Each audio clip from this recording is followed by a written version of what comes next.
Hear ye, hear ye, hear ye. Welcome one and all to this isn't the Dukes of Gaming podcast. This is the Dukes of Gaming Spoilercast. And I am proud to be joined by a Duke of Gaming, but also a special guest. And I want to introduce him first. We have Drop Dead Duke. We have at Matt Bliss Pod, Mr. Matt Bliss. How are you doing today, sir? It's daytime there, right? Yeah. Still, just after morning. Oh, So, yeah. right. Jealous. It's Yep. pitch black here. Yeah, your lighting looks great. I'm jealous I too. know. It's awesome. You can't see the window. The blinds are actually shut. I've got about 6 What? Elgato What? lights behind me. That's just lighting. I'm totally messing with you. That's Daytime. I was about to say, I don't believe it. That's Australian natural lighting for you. There we go. Yeah. And of course, joining me as well is our Duke of Education. I won't go into the whole spiel. It's Alfredo. How are you doing today, It's sir? me. I'm doing great. Very, very excited to talk about this game finally. And that game that we are discussing is, of course, As Dusk Falls.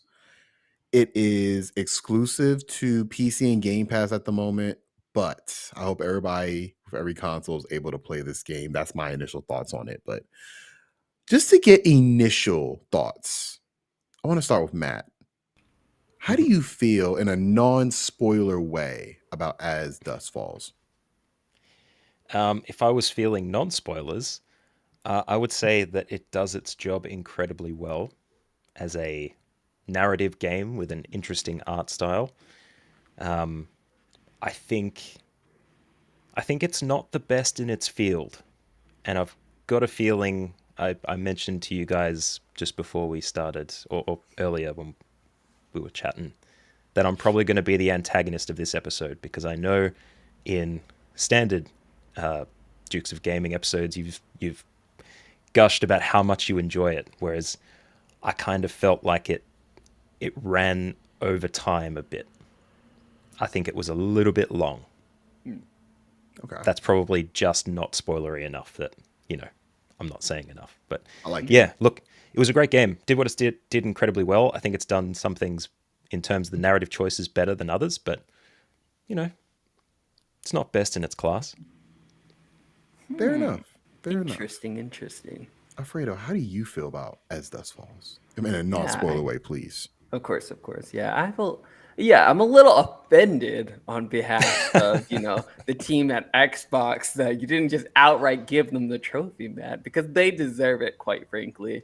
I spoke a lot, as Matt said, on the Dukes of Gaming podcast about how much I enjoyed this game. I think that it has done the narrative job better than any narrative driven game that I have played in terms of, telltale style, having your choices matter and having limited gameplay, but really, really diving in and committing to the fact that your choices matter. I feel like no other game does it better than this one. And I also feel like this is a story that is worth playing. If you are into an AMC drama with high stakes, this is the game for you. I really don't even think this is definitely more of an interactive movie more than a game itself, because you're making the choices. And I think what is really special about this game and why I think it stands apart and stands above all of the other telltale narrative driven type games is the fact that every decision feels important. While some things might not have a huge impact, even the opposite can be true, where the smallest things will have the hugest impact. There were multiple times during my playthrough where I made a seemingly insignificant choice and it ended up having huge consequences later on. And I feel like that, in combination with there were very, very few times where there were two choices that I had to make, and it's that one. It was always a gray area sort of deal where they gave me two or maybe three options sometimes, mostly two, but they always gave me options that there was never a right answer for, or there at least it didn't seem like there was a right automatic answer for. Oh, obviously I would do that. They always had me continually guessing myself, oh, I could do this, but then what happens here? Like, they really made me think about the consequences and then actually followed through with whatever decision I did make, made me suffer the consequences or benefit from the rewards of what I did.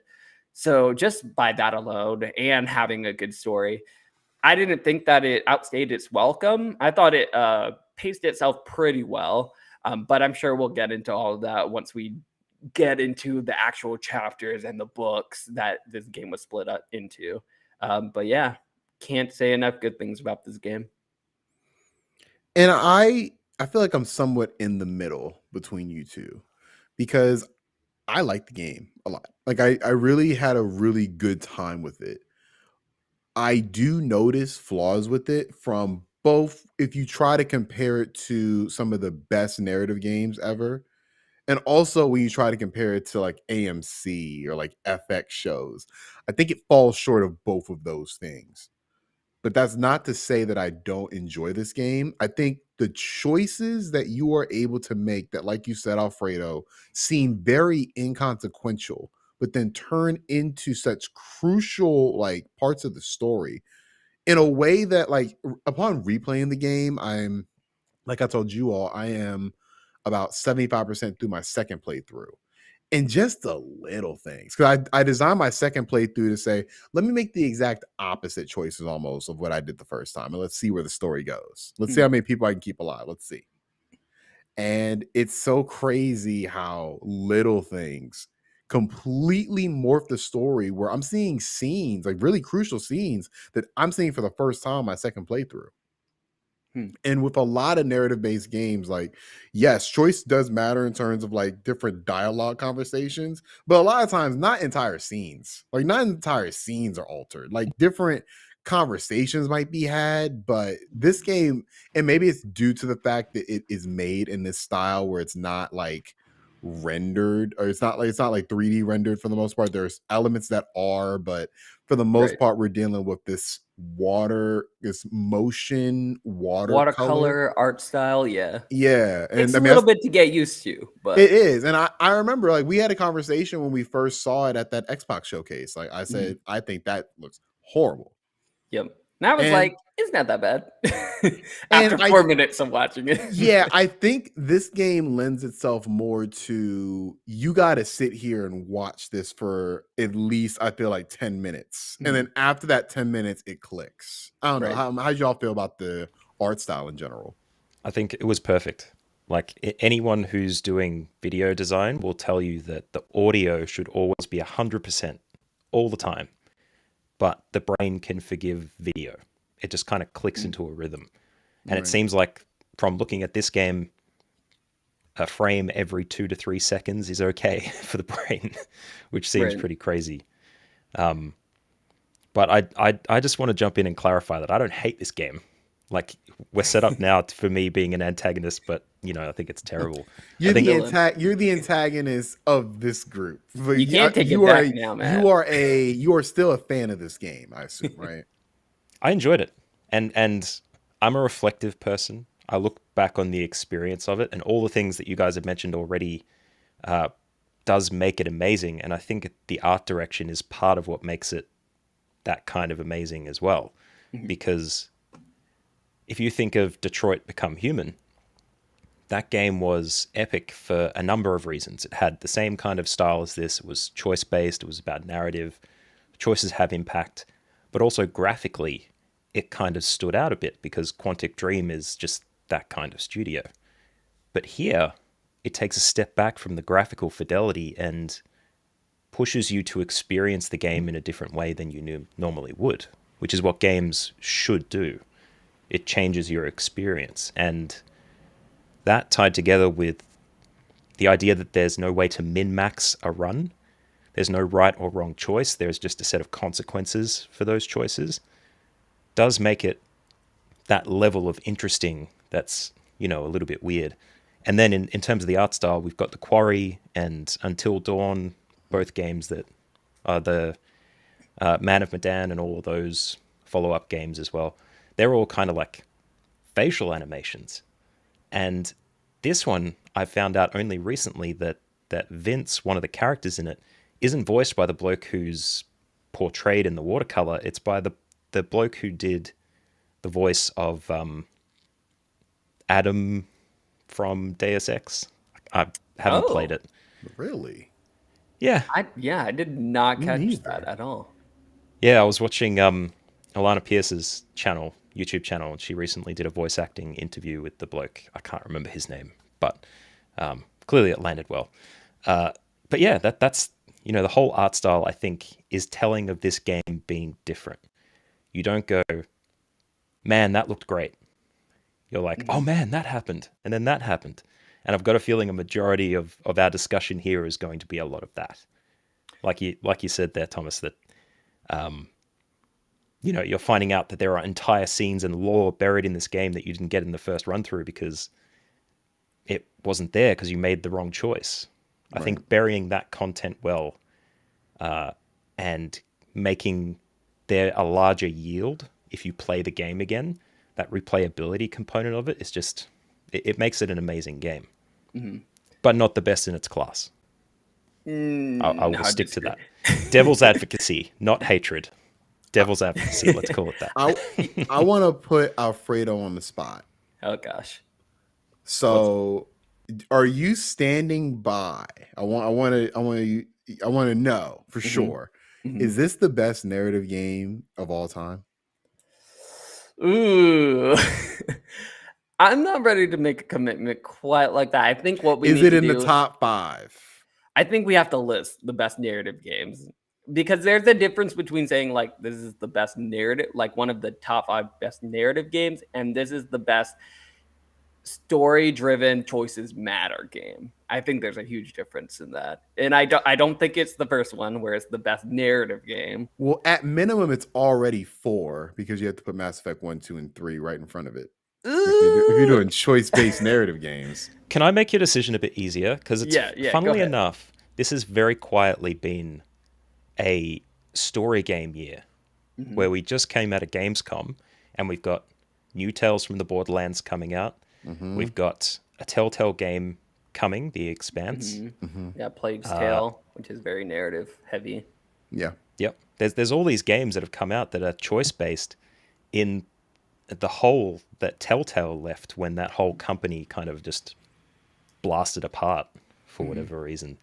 Yeah, so I think maybe, when BioWare like collapsed too, that was a like those two just not actually making the quality of game for different reasons, of course, but both of them have kind of left this huge hole in the industry. Well, I feel like those two studios in particular, this was their specialty.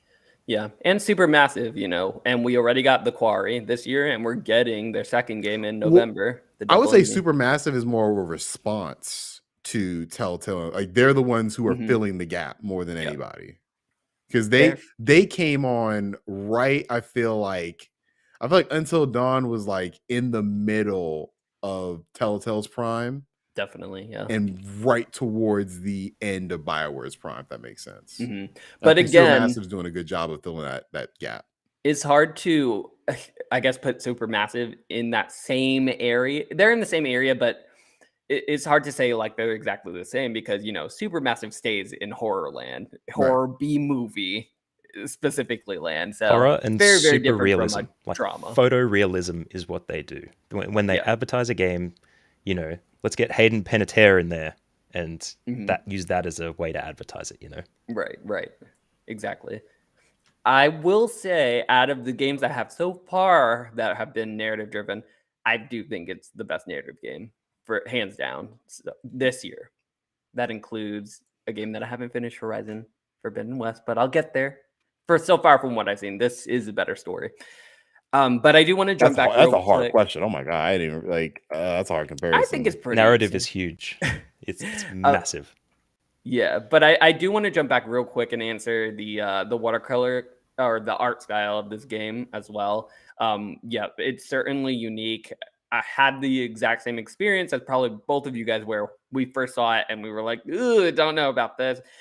But as I started watching the trailer itself, the story is what pulled me into it because it was interesting enough. It had enough hooks in the trailer, at least, that I was like, okay, I could get past this art style just to experience this story. And I'm glad I did, because right after, like 5 minutes after that, I didn't even mind the art color or the art of it. The how they decided, like you said, to drop a few frames and let your imagination really fill in the gaps. Because I'm here for the story. I'm here for the choices and the art style that they ended up choosing. I found that it lended itself to me really focusing in on what's important, which is the story. That is what they wanted to highlight. And because the story is so solid, so good, it doesn't need, the special effects, the beautiful face capture, all of that magic. The story is a big component of it too, right? It really pushes the envelope in a lot of areas that most games kind of shy away from. Mm-hmm. Like Definitely. even, I'm not sure if it came up with you lads on the podcast, but Detroit Become Human had a massive backlash after an initial trailer about that first scene in the apartment where the android is, dangling the kid off a cliff pretty much. And there was inferences about child abuse in some of the memories that the investigative android at the time was trying to glean from the environment to figure out what was going on. And there was a massive, backlash about that. And then it was removed from the game, even if it was just an inference. But the fact that as Dusk Falls has, we're in non-spoilery territory. I won't say anything specific, but it has a lot of It plays with that hard-hitting concept. themes. Yeah. Right. Yeah. And I think what helps is, times have changed since specifically Detroit Become Human has come. Like, since then, we've gotten all this HBO rated R content, all the AMC content that kind of have like pushed the envelope farther and farther and farther on that. So more mature themes have been explored, and the general populace has been exposed to that, so that we can push the envelope and tread in those same waters and not have as massive of a backlash. But it does allow us to, explore themes like that, tackle real things that happen in real life without being scared that you're going to get canceled because you included it in the game. Yeah. I mean, No I don't nudity in think this there game, was though. No nudity. Not from what I've seen. no, Not no, my scenes. not through my playthroughs. But Actually, yeah, I should say that too. Yeah. I haven't seen nudity in my playthrough. Yeah. maybe there's that one path that you can Right. get to it. I don't know, but yeah, I do think that there's a couple concepts in this game that I've seen a lot of video games shy from, and I never understood why video games shy from them per se, because I see them in movies all the time. I don't know why it's so different for video games. Maybe it's the money invested in them so much more Mhm. that the even thought of this being canceled for such a small reason just doesn't even, they don't even want to take that risk. But yeah, I think this game really does address certain things that you would expect to see in an HBO show or an FX show. I think it really does lend itself well to being compared to those. I just think that when you compare the game to some of the top stories from those networks, doesn't compare. But I think I would have to go into spoilers to really explain why. Mhm. So, Yeah, it's really hard to dodge them when we get Yeah. that deep into it. and look, I think we've done our best. I think it's time to let that cat out the cage. Well, cats don't stay in cages, do they? Some of can. them do. I They think they can. can. Yeah. I'm not a cat owner. I don't know. I don't know what you people do. My aunt and uncle had a massive, what they call a cat run in their house that they had to rebuild in a couple of houses. It was essentially a cage. It's the same way as calling a straw a donut, though, because the cat run went through the entire house and had a component outside. Yes, I see your brain slowly unpacking. Wow, donut is just two holes and it wraps around. Are humans donuts? I don't know. What is you blew my what is mind life again. like? And we have a title for our Spoilercast now. Right. Yeah, a cat run that was outside and ran inside and had doorways from the inside as well so they could get into it. But it was essentially protection from the outside in a caged environment that made it easy. Okay. So technically, yes, they So can. it's like free run cats. Yeah. Like, yeah. Just like a- Homeward Bound, but the cat couldn't Right. get out. Okay. I got So, it. so let's open up this cat run. Wait, let's wait, get do it. Let's We're get into our gonna do. spoiler discussion. Yep. Yeah. At the bottom, our lower thirds. Please, if you haven't played Dusk Falls, please play it. Don't get Yes. spoiled by us. Play it. Come back. We'll still be here. We want you to get that good content because Interior Night's the name of the studio, I believe. Yeah, Interior Yep. Night. They did a damn good job with this game. And whether you like it or not, I feel like everybody should at least experience what this game is. So please, this is your last warning. And we will begin in 3, 2, 1. All right, I'm glad we got all those people out. Now, who lived and who died in your playthroughs? I'm curious. I'm Well, curious because yeah. yeah. Let's go, I guess, character by character. Or actually, let's just say who lived and who died. We can I'll go go through the first. character. I think that actually works better. That's Okay. probably more Okay. efficient. Well, let's start It's a with. lot of characters, though. Well, what about Vince? He's alive for me. Yep. Vince lived through my both my Okay. playthroughs actually. His wife, she's good. She did have a little skirt with death, but she did live. Okay. What happened there? What about you, Matt? Yeah, Because she's for alive. me, okay, for me, she what was her name? Oh no, Michelle? I forgot. Michelle. Michelle, yes. So Michelle, yeah, Michelle almost died for me as well, but I was able to save her because a bunch of rubble had fallen on top of her during the heist, or bus not the heist, the explosion. hostage. Yeah, when the bus crashed through the freaking hotel we're in, like she got stuck under rubble, and me and Joyce had to save her, but we were able to save her. Did that happen for you guys? That's funny. So that's not how she got hurt for me. She got shot for me. What? Do you remember the decision when like the gunfire is going when the police first try to break in? Yep. Before they do Yeah. the bust, when they first try to break in. And there's a decision you make of go or stay. Oh yeah. Now in the first playthrough, I decided to stay, so nothing happened. Mhm. The second playthrough, I said, let's go. And she got shot there. And it was looking real bad. We had to take the bullet out. And I feel You had to like take if the bullet out. Wow. Okay. yeah. And I feel like if I didn't do that, because you have the choice to whether to take the bullet out or leave it in. I feel like if I had left the bullet in, she probably would have died before she reached the hospital. Because So it made clear to Yeah. me because it was highlighted after the like at the end that she made it to the hospital, and because we took the bullet out, she was able to live. Interesting. Okay. So To which I say, there's a hospital. Well, there was a hospital for me too, but I mean, I never saw the hospital. But the grandfather, he lived and he went to the hospital. Did he get the concussion? That's a good question. Yes, he did get a concussion. Yes. Okay. And that's why I have the choice to send either the grandfather or my daughter, Zoe, I think is her name, to the hospital or to get her out of the hostage situation when you were exchanging hostages, basically.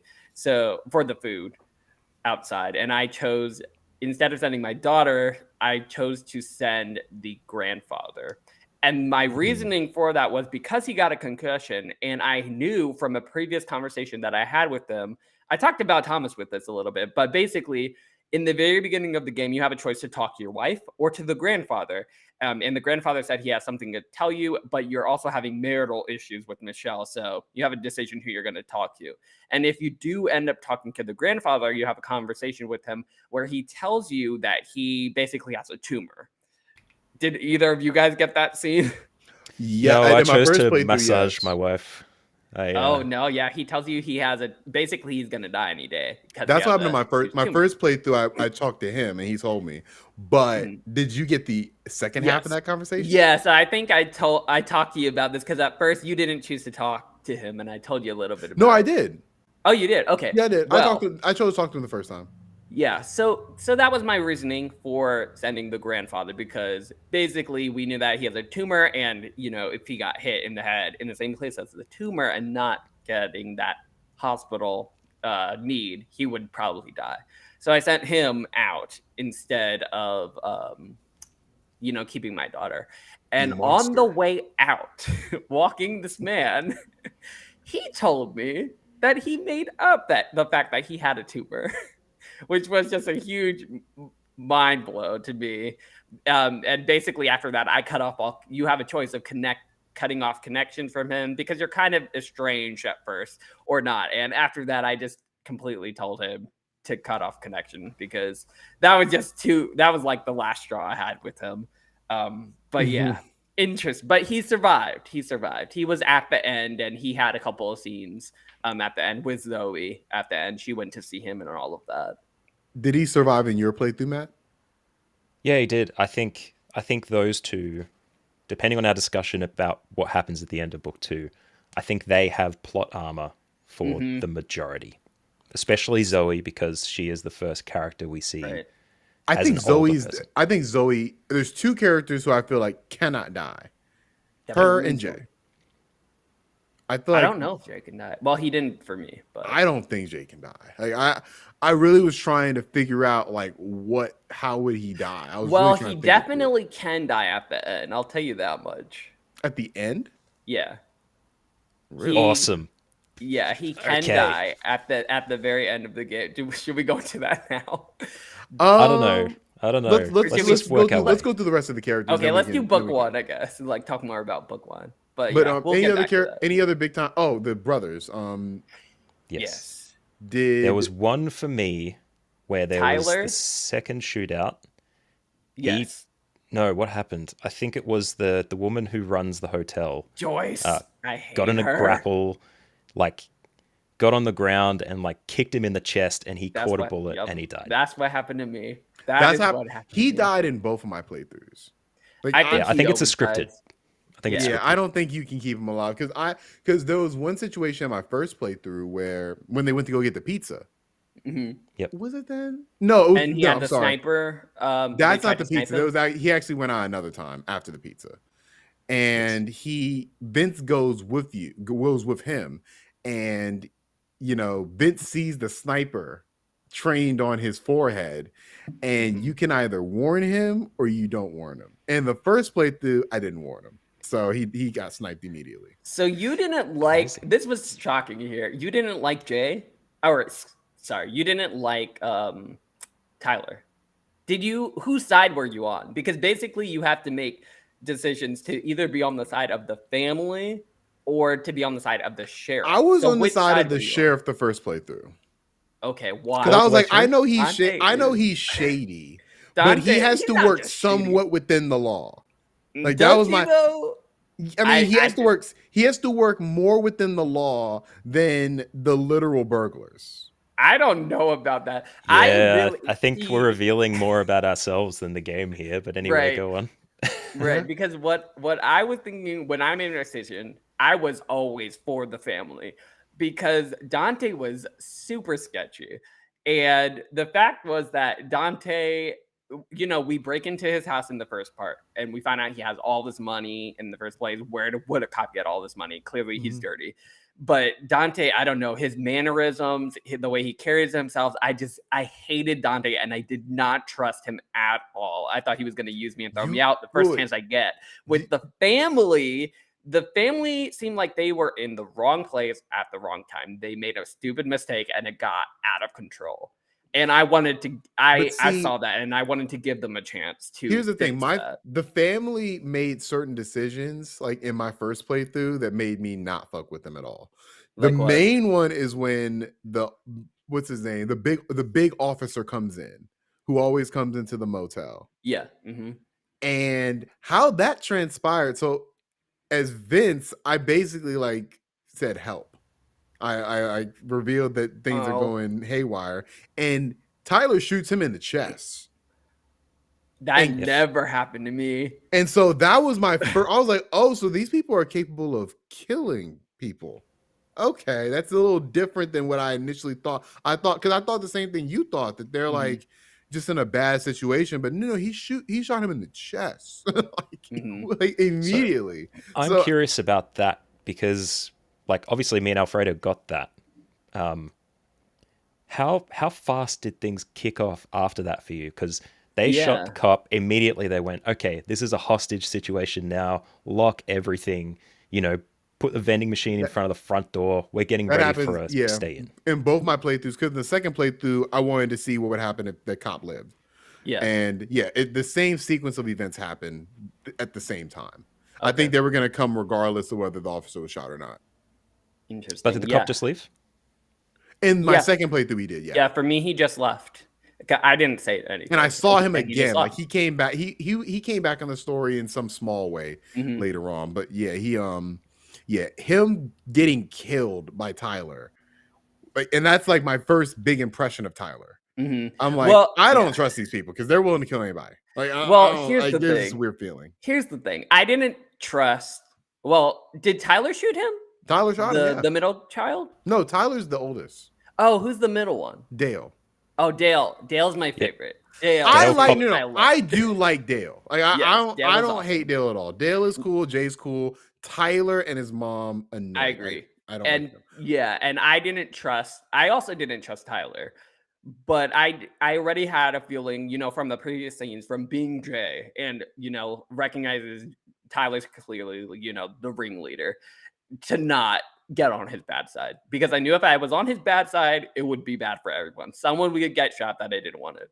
So I would just be behaving in front of Tyler, but trying to also make Jay and Dale realize that, like, he's not a good person. And I was on my way there. Any opportunity I got to bond with Dale, like there were opportunities where Dale trusted me not to do something, and I built that trust with him. And then later he would bring up in a conversation with Tyler and stand up for me, and he was like he's doing everything right, like you don't have to be a dick, all of that sort of stuff. On my second playthrough, he was more like that. Yeah. Yeah, I heard that Question: did you all get the pizza box? Did I? As in, did you convince Dale to give you some pizza? Mm-hmm. Oh yeah, I did. Yeah, I did. Because To I be was nice fair, to Dale. though, Love Dale. I saw Alfredo's playthrough a little bit, and I saw that. So I knew how to do that, and I knew I wanted the pizza because I wanted. Yeah, I don't know if there's other ways to do it, but I think you have to tease him. Like you have to tease him. Like Wait, what happens Yeah. if you don't get the pizza? You just starve. Or if you don't Like get a the little pizza, you hungry starve. Yeah, and no, irritated. it's no big plot thing. Like if you don't get the pizza, but it's just one of those little moments. Okay. There is one big plot thing though, because as you're doing pizza stuff, Vince is hunting around in the bag for things and tries to, Yes. look for the black book, which is one of the things I am interested to hear from you two about whether. Yeah, I don't think you can get caught actually doing that though, because the second playthrough I did not try to tease him, and I said something random, and I don't think it's designed to make you get caught in that moment. I don't think it is. But there is a difference where you can have money in that bag or not money. Oh. Were you two both successful cracking the safe? Yes, I was. I was, but I didn't have the code. Oh, how do you crack it then? There was like a that's like crowbar. Yeah, crowbar. Thank you. It was a crowbar that you used to pry it open. Yeah, I had the code. I forgot where I got the code. But do you encounter him there? Who, Dante? Yeah. Yeah, I did. Okay, so you I not? guess that I did. I think that's something that has to happen too. You have to encounter him there. The choice there is when Jay has the crowbar, you can choose to smack Dante or open the safe. And I think Dale just, does a job with the safe. Interesting. But I forgot the number. You get presented that too. number and not shown again. I got the digits in the wrong order 3 times, and I remember it for for me. some reason. I thought about Googling it, but I was like, no, let's be authentic. I never got caught by Dante. I was able to get out of the house. Oh, you knew the code. Yeah, So yeah. you could crack the safe, jump the window, and then you're out, right? Yeah, he caught me while we were on our way out, like we were already going, but we never had an interaction because I was able to stealth my way, basically. Got you. And how about the interaction with the wife? How did that go? That was interesting. It was because she appeared to. Oh, my first playthrough, it appeared that she was really on our side, almost. She was on my side. Yeah, she was on she was on my side in the first playthrough. The second playthrough, she was a little colder. Took some convincing in mine. Really? Like, you have That to sounds like kind of more my convince her, second time. I don't Yeah. want to hurt you. I'm not here to kill anybody. I just want to take money from Dante. And she's like, Cool. go for it. Right. That's exactly why I was like, okay, your wife doesn't even back you up, and is literally she does not like you. I'm not trusting Dante. Like, if your wife isn't even gonna back you up, you are not a good person.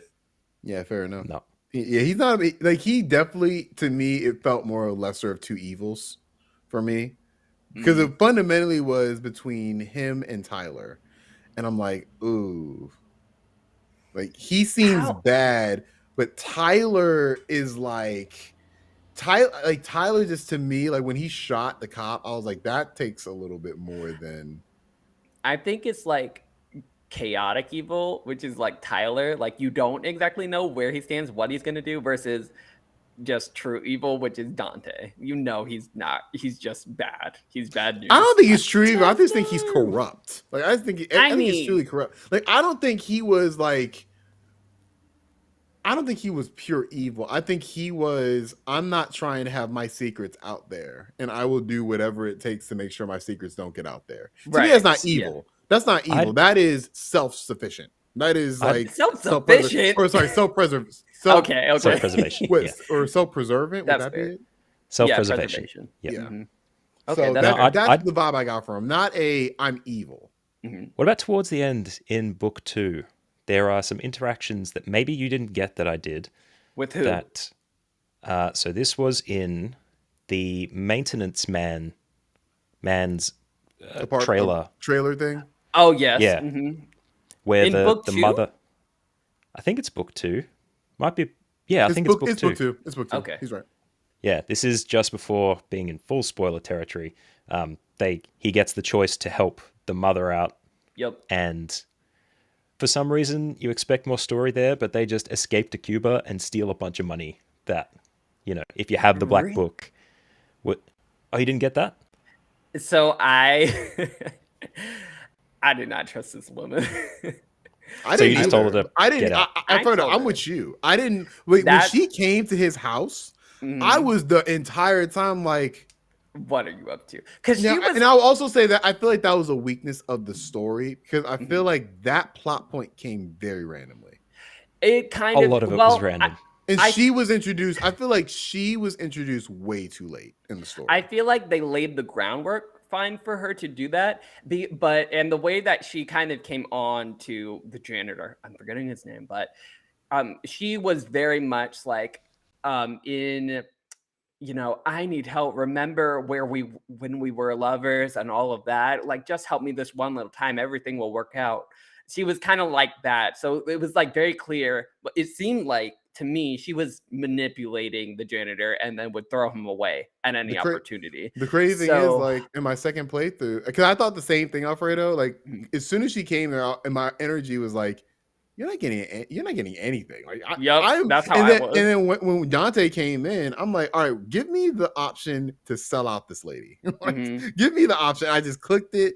She was arrested. All done. In my second playthrough, mine happened differently from that. Okay. In my second playthrough, I was like, you know what? What happens if we just roll with it? And guess what? She wasn't capping. They went to Cuba and they lived happy ever after. Are there any consequences for Dante with with you having the black book and escaping? Because I think he dies there, but let me check. Okay, I'm pretty sure he dies there. What happened? Did you hit him with your car? Are you a terrible person? Wait, what? You can do that? You can do that? I didn't know. I didn't just my car. Okay, so there's the altercation I had in the trailer with the Dante and his name isn't popping up for me. Dante comes in, he's like, "Hey, I know you got the black book. Give me the black book right now." And good impression. Ladies hiding in there doing their stuff. There's a bit of tit for tat, some dealing with alcoholism, and a cat. There's a cat in there too. But there is. I had him make the decision to escape with the mother in the car. Dante's like, chases you outside, stands in front of the car pointing a gun at you, and you have the opportunity to either push on the accelerator and try to run him over, or not do that, I guess. And Huh. I do that. Dante jumps out the way, though. Okay. And then suddenly they're on a beach in Cuba at the end when it wraps up. So Dang, what I was scared of because she was promising all this stuff in the trailer, and what I was scared of, she was like, all you have to do is go into the bank, do this. I was like, I have to do this whole scene where I have to try to fool these people thinking that I'm Dante, and if I get caught, I'm screwed. And I was just not willing to make that concession, I guess, with her. But then Dante came, of course. So I was at a point where, look, I'm not going to sell you out, but I'm also not going to get pinned for this. So I tried to make it basically as far as I could. But when Dante started speaking about her, she tries to attack him, basically. And in that moment, I had to sell her out and basically flip tables and help Dante. And from there, she got arrested after they had like a scuffle. there's a choice. There's yeah. choices you can make after. That was one of the few scenes that you could make choices, and it gave you tons and tons of opportunities for you to go, are you going to have a drink or not? How is that going to impact things? Do you save Dante? Do you kick his gun away? Do you grab it and hand it off to the mother? Do you, tell Dante to arrest the mother because she's annoying or whatever? I think there was lots of opportunities for that scene to go any other way. But I think that's mostly because, as we've figured out already, those are two characters that aren't necessarily pivotal to the story, but do contribute in some way that makes them meaningful. And don't have, apparently, any meaningful additional scenes later on. Like how you say, she just skips to being off in Cuba, or she's just arrested. Like, we don't see Her them story again. arc ends at that point. Yeah. Yeah. Which was definitely a missed opportunity. He is just ancillary to her position as the backstory for the brothers as well. Right. For the setup and for Jay's setup as well. Right. And I was also- surprised when we got to be him, to be completely honest, because I did not expect to be in control of the hostage, one of the hostages. And let's put some respect on his name. His name is Paul. There you go, Paul. Paul. Good old Paul. I had to look that one up, but yeah, his name's Paul. See, yeah, I didn't want to make sure. I didn't want him to go to jail, so I took the safe path there. So I feel like we've missed talking about, honestly, are the two main characters of the story, Jay and Vince. And Zoe. I think that it's a too. good argument for Vince, because I feel like Vince is kind of the star of part one, but I feel like Vince and Jay share like co-star credit for book one. Yeah, and then book two is the Jay and Zoe show, essentially. I do real quick though, as a segue, when for the end of book one, when it came to Vince, getting out of the hostage situation, I had Zoe with me, so she was always with me. I was trying to get her out. But okay, just quick before you dive into that, the setup is you're in the pool. A bunch of stuff has happened after the police have started rounding people up, and you're out the back with Dante and Zoe and the mother, and things are kicking off. End of book one. That's the bit you're talking about, right? Yes, exactly. Okay. I feel like they're gonna play differently for everybody, because that whole scenario is based on who you decide to send to the cops. Because remember, you have to give up a hostage. So I guess to start with, who did you in your first playthrough, or my first playthrough in general, who did you give up to the cops? Mine was grandfather. Grandfather. And who'd you give up, Matt? The kid. Me too. Oh. So you guys had the grandfather with you? Is that right? Yeah, because I was like, fuck him. And I knew about the tumor thing. I didn't know he was lying about it. He was lying. Yeah, I didn't know he was lying about it, but I was like, okay, you have a tumor. I just met you. Because you guys didn't I'm getting my daughter over here. Like, yeah, you didn't give him up, so he didn't tell you he was lying. No, he did. Oh, he did. He did tell you. I think that happens regardless. Or did it not happen for you, Matt? I had no idea he was full of shit. He told me. When? Because the only time he told me was when I walked him to the car and gave him in the hostage situation. And you can figure it out when you see him. He told me in a different place. Because I, in both my playthroughs, I didn't send him at either one. Because in the other playthrough, he didn't even fall and get a concussion. Huh. Interesting. So like he was in the hotel the entire time. Like in both playthroughs, he never got sent. Because when Michelle got shot, the decision was between her and Zoe going to the cops. Oh, and not even the grandfather. The Okay. grandfather And you wasn't even sent considered and you sent Michelle that because time, he right? gets injured during that first initial like gunfire scuffle, right? I believe so, yeah. Yeah. Because that's when the first amount of violence, big violence happens. And so I assume that whoever gets hurt in that scenario is just from a game design standpoint. Like that's who is going to be one of the options. Whoever gets Mhm. hurt in this That makes gunfire sense. and Zoe. Zoe's probably always an option you can pick. Right. And so the second time I chose to keep Zoe with me. Oh, that leads to a whole lot of other if you guys didn't, if I had just Zoe with me, so she got kidnapped.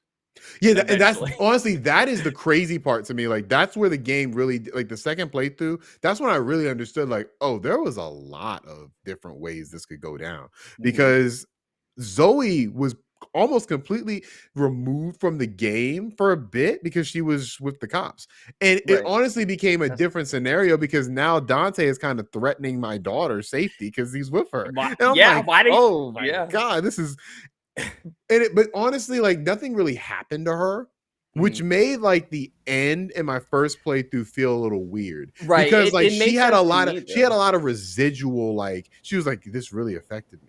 Like this is still affecting me to I this day. And mentally, I'm like, nothing really happened to you like that. Like you were in the cop car for the most of the time. Both your And then- parents made it out. Nobody died. And then But you also have the knowledge of this.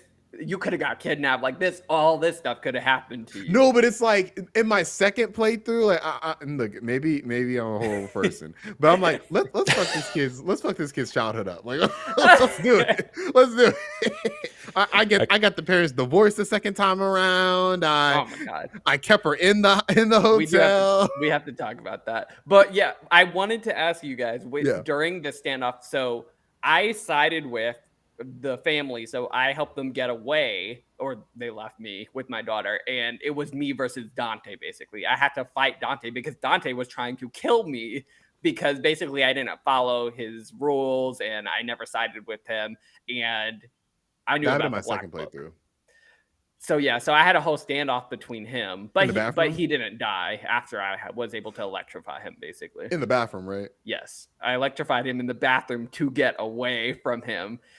But then right after that, yeah, that's what happened. So I defeated the boss Dante by electrocuting. He comes at you with the taser. I was able to basically shove his taser in the toilet and electrocute him. And yeah, electrocute Like him he's out fine. there. He's fine. He shows back up in book 2. He's fine. I feel like But that then- should kill you though. Like, Yeah, mentally, I was like, a think I don't taser know. at full strength and in the water. I feel like you should die. I thought he was dead. I did too. I thought he was dead. like, and I was he fine with lived through that. By I the was like, I way, killed a we're cop, just but we're putting the pin in the location that this happened because I never was in a bathroom. I'm just gonna say right now. well, I'm going to tell you right after I came out of the bathroom, my homies, the family who I always sided with, they decided to pull a gun on me because they say that, okay, we got to get out of here. I appreciate all the help you gave me, but we need to kidnap your child now. So we have a hostage. And I'm like, what? Matt, did that And I happen was- for you? Did that What happen? bit?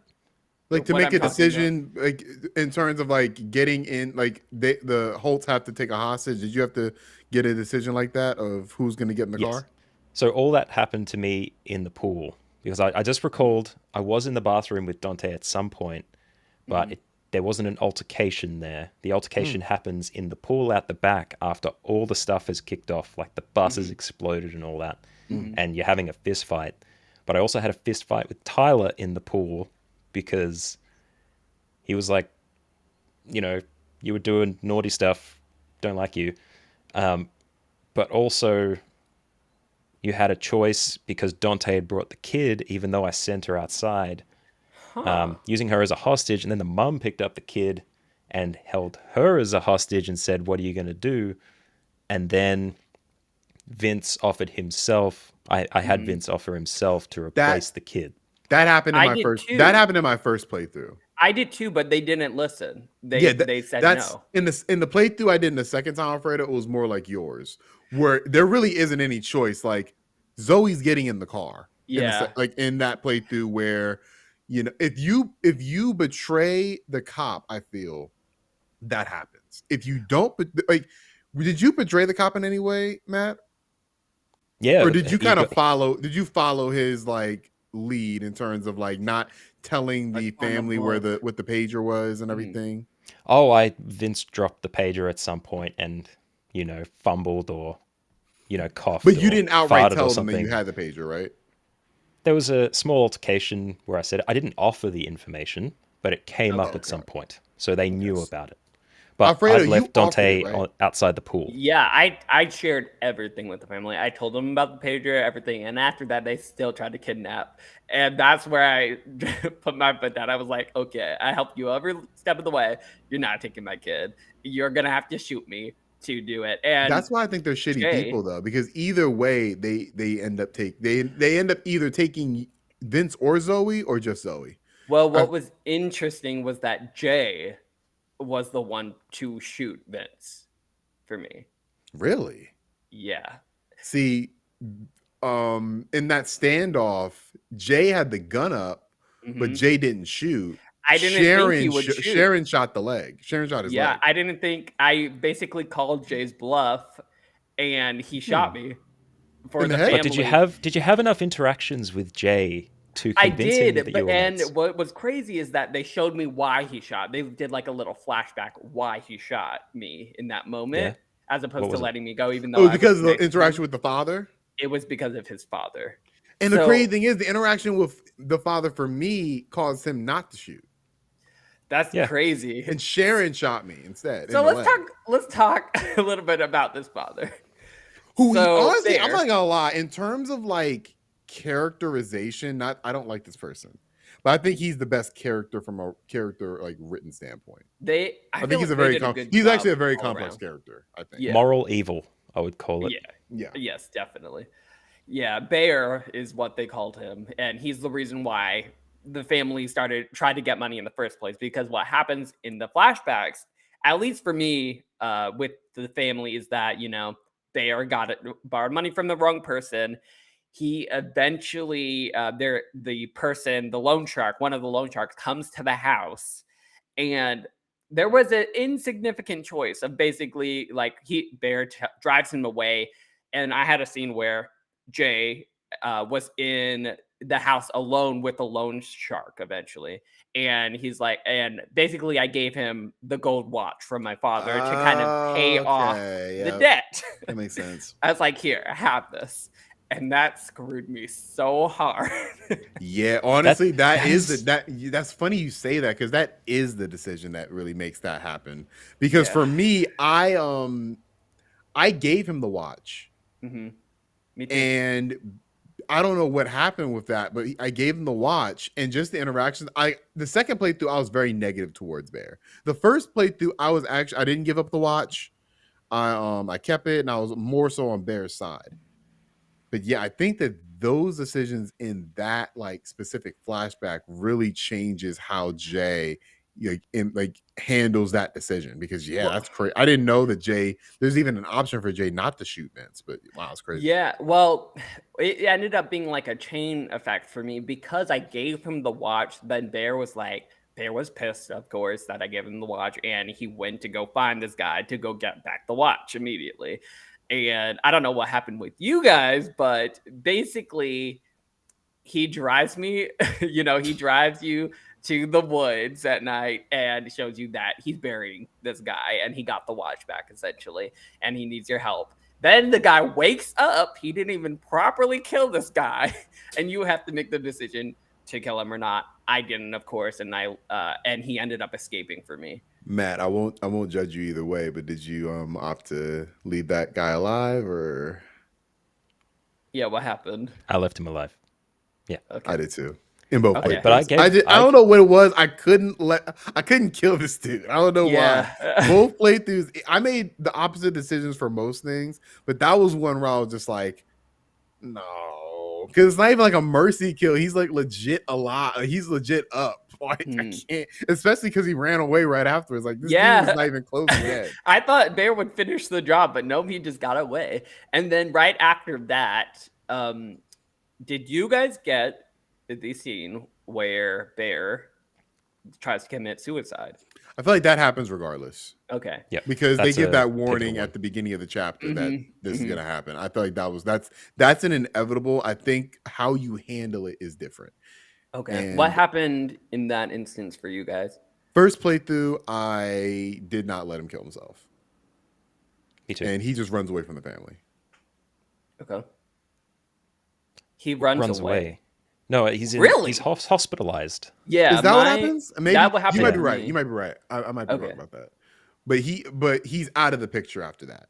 Mhm. Until flashbacks, of course. But he's out of the picture in the current timeline due to whatever happens after that. Yeah, What did you all do? I didn't let him kill himself. And there was, because Jay shot him, that was kind of a reason why, because somewhere along the lines I had a conversation with Bear, and he said something along the lines of like, I made a decision, and he said something along the lines that family is the most important thing, or something like that, had happened from one of my decisions, and that was the flashback that occurred when Jay decided to shoot Vince. So I don't know how exactly I got there, but because of that, he decided to prioritize his family instead of just the nice guy who was, who had a family and was being nice to him the whole way through. So Vince I've- dies right there. If he got shot, you're saying? No, I'm saying for you, he died, no, right? he lived. So he shot him in the leg, or Yeah, he shot him in the leg. oh, okay, that's crazy Now- because Sharon shot him in mine. So I guess no matter what in that situation, Vince gets shot in the leg. Oh, What no? happened for you? What happened? No, Vince. This is why I was asking about the interactions you had with Jay, because Vince talked Jay down from shooting him in my playthrough. I tried. And He didn't. dude, I'm a master. I'm a diplomat. guess so. I know what I'm doing. I was being so nice to him, but it was that one flashback that triggered it. I was But I ready think- to kill Vince. I was ready to kill Vince in that moment. I was like, I don't think it's in my second playthrough I'm talking about. Like, I don't think I was like Vince is not going to put the gun down since they have Zoe. Like, he's not going to put the gun down. Jay's going Right. to do what he does. But as me playing as Vince and making Vince's decisions, like Vince was prepared to die in that moment. Yeah, I was that too, but I really didn't think Jay would shoot me, but he did. I thought it was possible. And eventually in my playthrough, he didn't, but Sharon was ready with that gun. So I guess, I guess if you're not Matt Bliss, Yeah, Vince is going to get shot in that scene. Well, what happened, Matt, after you talked him down? I think Jay was exasperated with, and I may be misremembering here. It was a little while that I played it, a little while ago. But I think he was exasperated with the violence, and that may have been a set of decisions I had available to me because of the decisions I made in that flashback portion with the family. Like I defended my brothers, and Right. I was holding my father to account for his actions whilst not being violent or instituting violence between them. Like, Sharon, don't hit your husband, just Right. get the drinks, or whatever misogyny was happening there. And the watch is actually may or may not have been pivotal to them having a father-son moment, which could have built up a set of decisions that just meant that I managed to talk him down. But in the end, it doesn't matter in that little scene, because Still got ultimately shot? Zoe or Vince is going to be in the car. No, not going to get shot. The closest I Okay. came to death was fighting off a drowning from Tyler in the pool.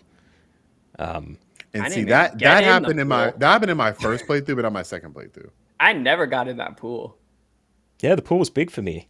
Like, The pool lots was of big in stuff my happened first back there. playthrough too. Yeah, it was for me too. I think Interesting. the pool happens if you don't get in the encounter with Dante. Okay. I think those take place around the same time. And so if depending on how your decisions were, you're either going to have the interaction with Dante or you're going to have the fight in the pool. And I rode the line with a lot of my decisions throughout that entire hotel thing. Like, I was flip-flopping all over the place. Like, Vince was like, paging away, and I was like, yeah, I'm going to find that book. But secretly I was like, I'm going to find that book and get it into a decision later that will enable me to choose who's going to win. So I'm just going to. So you were trying to finesse Dante. I was finessing everybody. Vince is out for Vince. Like he's See, doing his thing. I was a little disappointed the black book didn't come back at the end to like really screw over Dante, like get the book to the authorities or something. I think never had a that happened in my decision like that. playthrough. Oh, It does did? get into the authorities. I don't Okay. think we ever get a like. I want him locked up. Yeah, we like never a get that thief. moment, but Yeah. we do. The FBI does get the black book in my playthrough. Okay. How? My Yeah, first they one, never at least. got it for me. How Because they were does the black book? the black guy was talking about it. The bald black guy was talking about it. But yeah, also, did you all keep the marriage intact? Nope. Yep. I did the first time and I let it rock this. I let it go the second time. I think what was interesting about that, because I guess there's a couple different ways it could come to light, because me and Thomas talked a little bit. And for me, it was in the flashback where basically, you know, you're cleaning the apartment, she gets a text, and which is a little suspicious, something about like honey or something. And you She's try to getting a press text her in on- 1998 too. Yeah, right. On like That a text probably cost Nokia like 20 It might have been a3310. pager or something. Yeah, baby. But She had a good job. yeah. But yeah, she was being real shady whenever I asked her about it. You know, she was saying, "Oh, it's just a friend. Let's just have some wine." There were so many opportunities where she basically pushed it off and said, like, "I'm crazy," or "just have some wine," or whatever. And I want to say there was like 5 to 7 opportunities of me just going like, "No, something's wrong." And after the final time of like saying, "No, like there's something wrong. You need to tell me," she finally like came clean about her, like the guy that she's been cheating on, Vince. She did the dirty. Yeah, so many did the times. dirty. And she asked me if I wanted the details, and I said, "Yeah, tell me everything." So she told me everything about it. Wait, I didn't think And- I got everything. Like, so wait, what's everything? I mean, it was a long time ago, but I mean, the details Was are it like, multiple you know, times? Because that was an option it that I was didn't multiple ask. times. It was multiple times. And yeah, at the end of it, you get the decision, I guess, of it being revisited later. Or you get the decision saying, do you want to stay or do you want to go right at that moment? Um, uh, and I think it was, or something along the lines of like, things aren't okay right now. And I said, things aren't okay right now. I don't think we'll go forward with this, but that's what I said. And then flashback to the hostage scene where she comes over, and there was some scene where she wanted to talk more about it, because, you know, life and death situation. She was basically like, have you thought about it? What I told you before. And you can either basically choose to forgive her or not to forgive. And I chose not to forgive her, and to break it off. But what was really interesting was you get another choice after that, where she basically asks you, okay, I understand, but can we at least, you know, can I call you? Can we be friends? Can we like still talk about Zoe and do co-parenting and all of that? And I was like, yeah, that's okay. And it resolved amicably. Later on, I eventually got a scene, you know, because I kept Vince and Michelle alive. Michelle ended up happily married to the guy she was fucking later on. Bruce. And Vince got his job as a pilot, like he always wanted toward the end. So it was just really interesting seeing as how they could have went for the really dramatic, right? I hate you. I'm gonna get you killed. All of that, but there was an option to be civilized, to like co-parent the right way, and like still be together and try to work things out for the sake of Zoe without actually being together. See, what was funny is on my first playthrough, I just kept them together. The second playthrough, I was like, I need to make this as horrible for Zoe as possible so I can get that conclusion I want. And so I was like, all right, so they're not gonna be together. What I didn't expect was for Michelle to get shot. I was not expecting her to get shot. I was like, oh man, that kind of colors this whole thing. Because obviously in the first playthrough, you still get those questions. Right. But this playthrough, like she's shot. So you don't really get the chance to really talk to her like that. You don't get those follow-up conversations. And then like as you're escorting her, as she's the hostage that I chose to have go to the hospital, like she asked, like, is this a thing? Like, are we gonna be together? And I'm just like, no. You know, like, I wish you well. I hope you recover. Zoe's gonna be cool with me.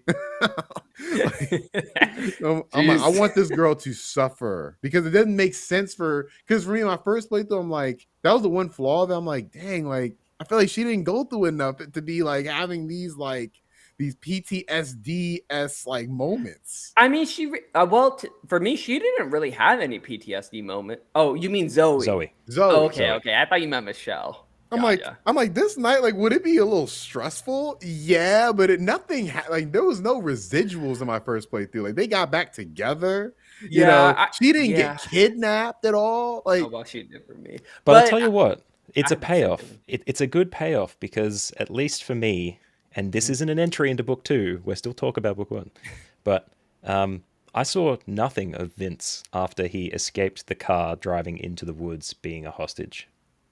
When they were doing he escaped the car. I told you we're not going to book 2 yet. Don't ask me. But, well, I didn't get him in there. Yeah, we're not going into that yet. No, that's why I'm so that's why I'm so curious because I'm like I got Vince into the car in my first playthrough. I'm like, that's such a crazy place for the story to have gone. Huh. Yeah, but Vince was he was nothing. He was a plot device, and then he ran off, and then he turns up in later scenes happy with his family or whatever. But because it was a nice ending to that interaction, and it ended up being the last interaction that, minorly impacted a phone call in the Zoe portion of book 2. Like it felt like an end. I didn't really feel like I was hard done by. I thought I was making a right ethical choice because I was choosing to trust my wife instead of wondering who she boned. And after I fixed the air conditioner, I packed the boxes, I made the pudding in the bowl. I failed at the air conditioner. Oh, no. You're a bad husband. I got everything done. I got everything else. What do you mean? What do you mean you couldn't fix the air conditioner?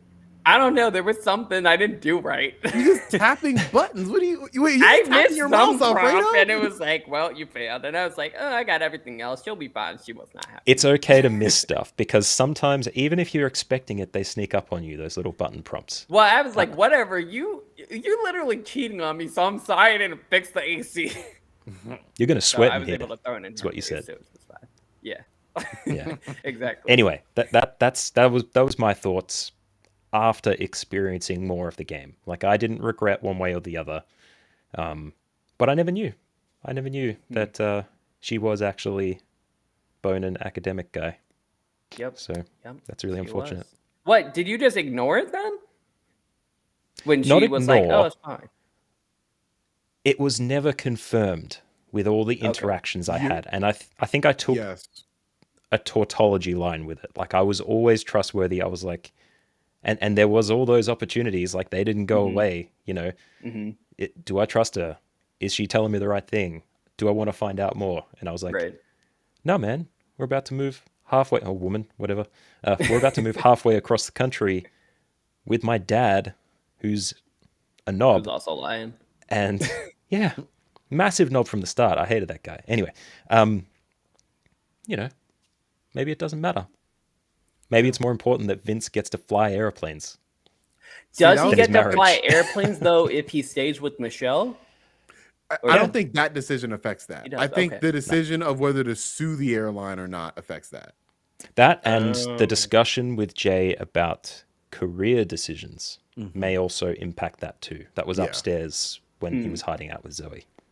Yeah, speaking of which, Jay was always nice to Zoe, like every opportunity. So in book 2, Jay's probably my favorite character. You ruined my life. I didn't understand. That's what I'm saying. Like, for my playthrough, like when Jay, everybody treated Zoe with the utmost respect and tenderness. Except when they kidnapped her.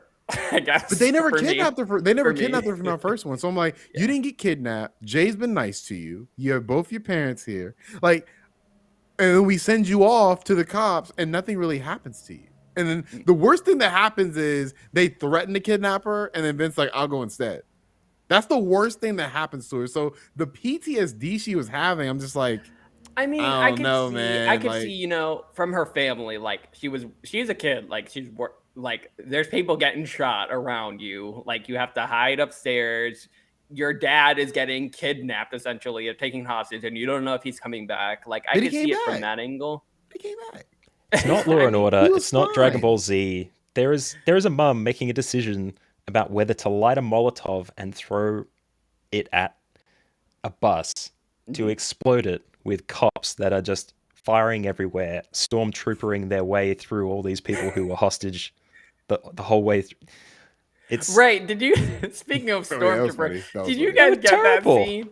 They were like they rushed in the inn. There were like three or four cops, and like they could not hit anything. And coming basically from the Tyler, stairs and the Yeah, roof like as well. shot them Stormtrooper back. energy. Yeah, and then Yeah. they just left. I was like, okay, you guys are incompetent.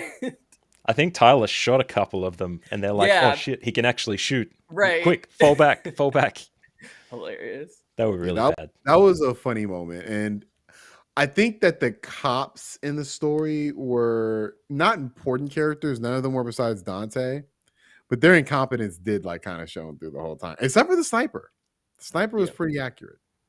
Sniper had one shot to get right, and he got it He got it right, right. but it's about whether the target was in there or not. Mm. Yeah. Mm. And true. I'm trying to think, was there any other character from part 1 that we haven't talked about? You said you hated on what's her name?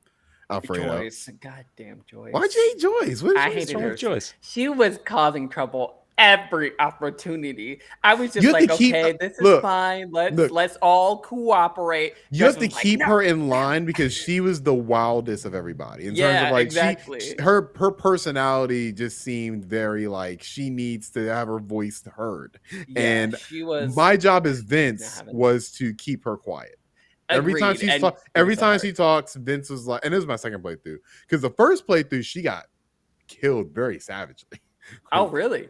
Tyler shot her in the chest. Yeah, like she I she died. mean, But the I'd be first, fine with that. that was the first playthrough. The second playthrough, I just whenever she was saying something, I'd have Vince like, "Yeah, you need to shut up," and she would shut up, and she stayed was alive. not She, shutting up for me. She was like always fighting me. she I stayed think the alive. first- Got to see her son.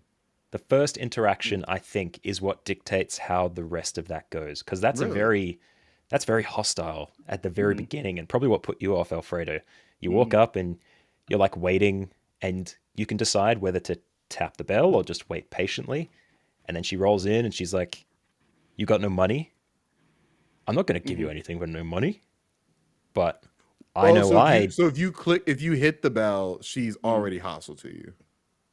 I think so. I That waited would, patiently. that would make sense. That would make Huh. sense because I was the second playthrough, I didn't hit the bell, and she comes up like, "How may I help you?" She's like really cordial actually, and Yeah. and That's I told her crazy. I told her my situation, Huh. and she says, "Well, I have one room for the money you have," and I'm like, "Yeah, like I have my daughter, I have my father. Like, is it possible we can use the 2 rooms and I give you the money tomorrow?"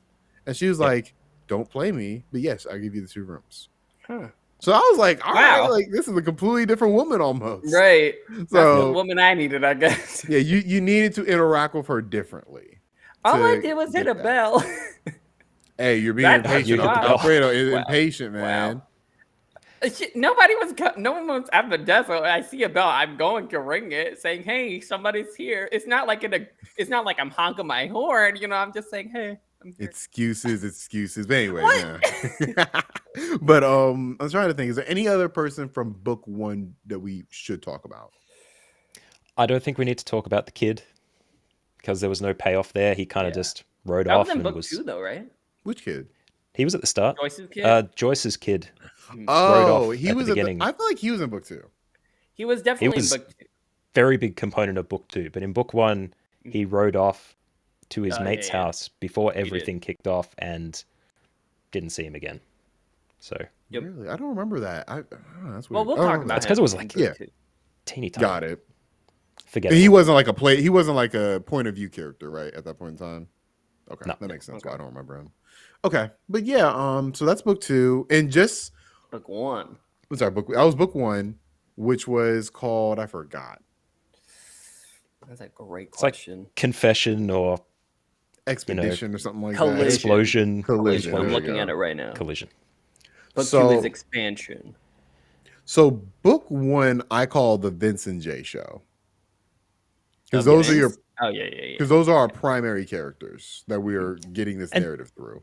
just for Yeah. my own, to know what you guys had, I had Vince in the car with the mum and Jay and Tyler doing police chase, turn the car around, reverse towards an oncoming train, hmm jump, transition to book 2, Yep. landed the jump, drive into the woods. Same thing from my Same. first playthrough. Yep. Same for me. Only it was just Zoe. Vince was not there. Zoe was in my Zoe second was in the car. playthrough. Zoe was in the back seat of the I car. wanted to make this as traumatic for her as possible. So yeah, she was in the car. Okay, I really want to go to the bathroom right now, but I do want to hear You're gonna miss it. about how the interaction with Zoe went in the car. Because obviously I had Vince in there, which meant there was an interaction between him and Jay. I missed a few Adults, button yeah. prompts and screwed it up, and all of a sudden Vince just like leapt out of the car and ran into the woods, and the Tyler family was like, "No, don't shoot him. The gun noise will alert everybody to where we are." Interesting. And okay. So then- you let Vince out the car. You let him out the car, right? You chose to do that?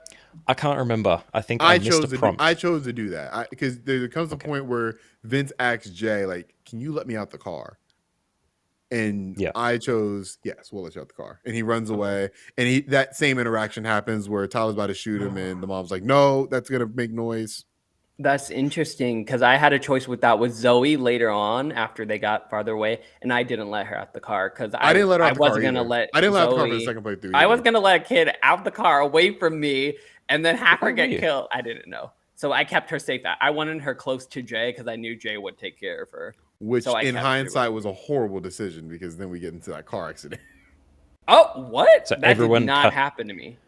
I was Oh, going wait, to say, wait, wait, so there's a car wait. accident that happens with Actually, the family yes. in the car towards the freeway near the bridge. That's where Jay and the rest of his There's family like a get wolf split in the up. road, right? Yeah, I got you. Something like that, a deer or There was something. Yeah, it's like a something wolf where in the road. he lost control and a car accident had happened. So you probably She should have was let. fine. I was thinking the whole time I probably should have let Zoe out the car because No, I was like, no. she just experienced this horrible car accident. But So does Jay do his movie punch out the window, cut the He seatbelt does kind a of kick thing? out the window, yeah. he kicks out the But window. what's interesting is that only when that happens, only Jay and Zoe are in the car. The other two family members, the mother and Tyler, have gotten out, and they're like, as Jay is waking up, you hear them say, "Get him out," and then they're like, "The cops are coming." There's sirens around, and they just leave you. They completely leave you.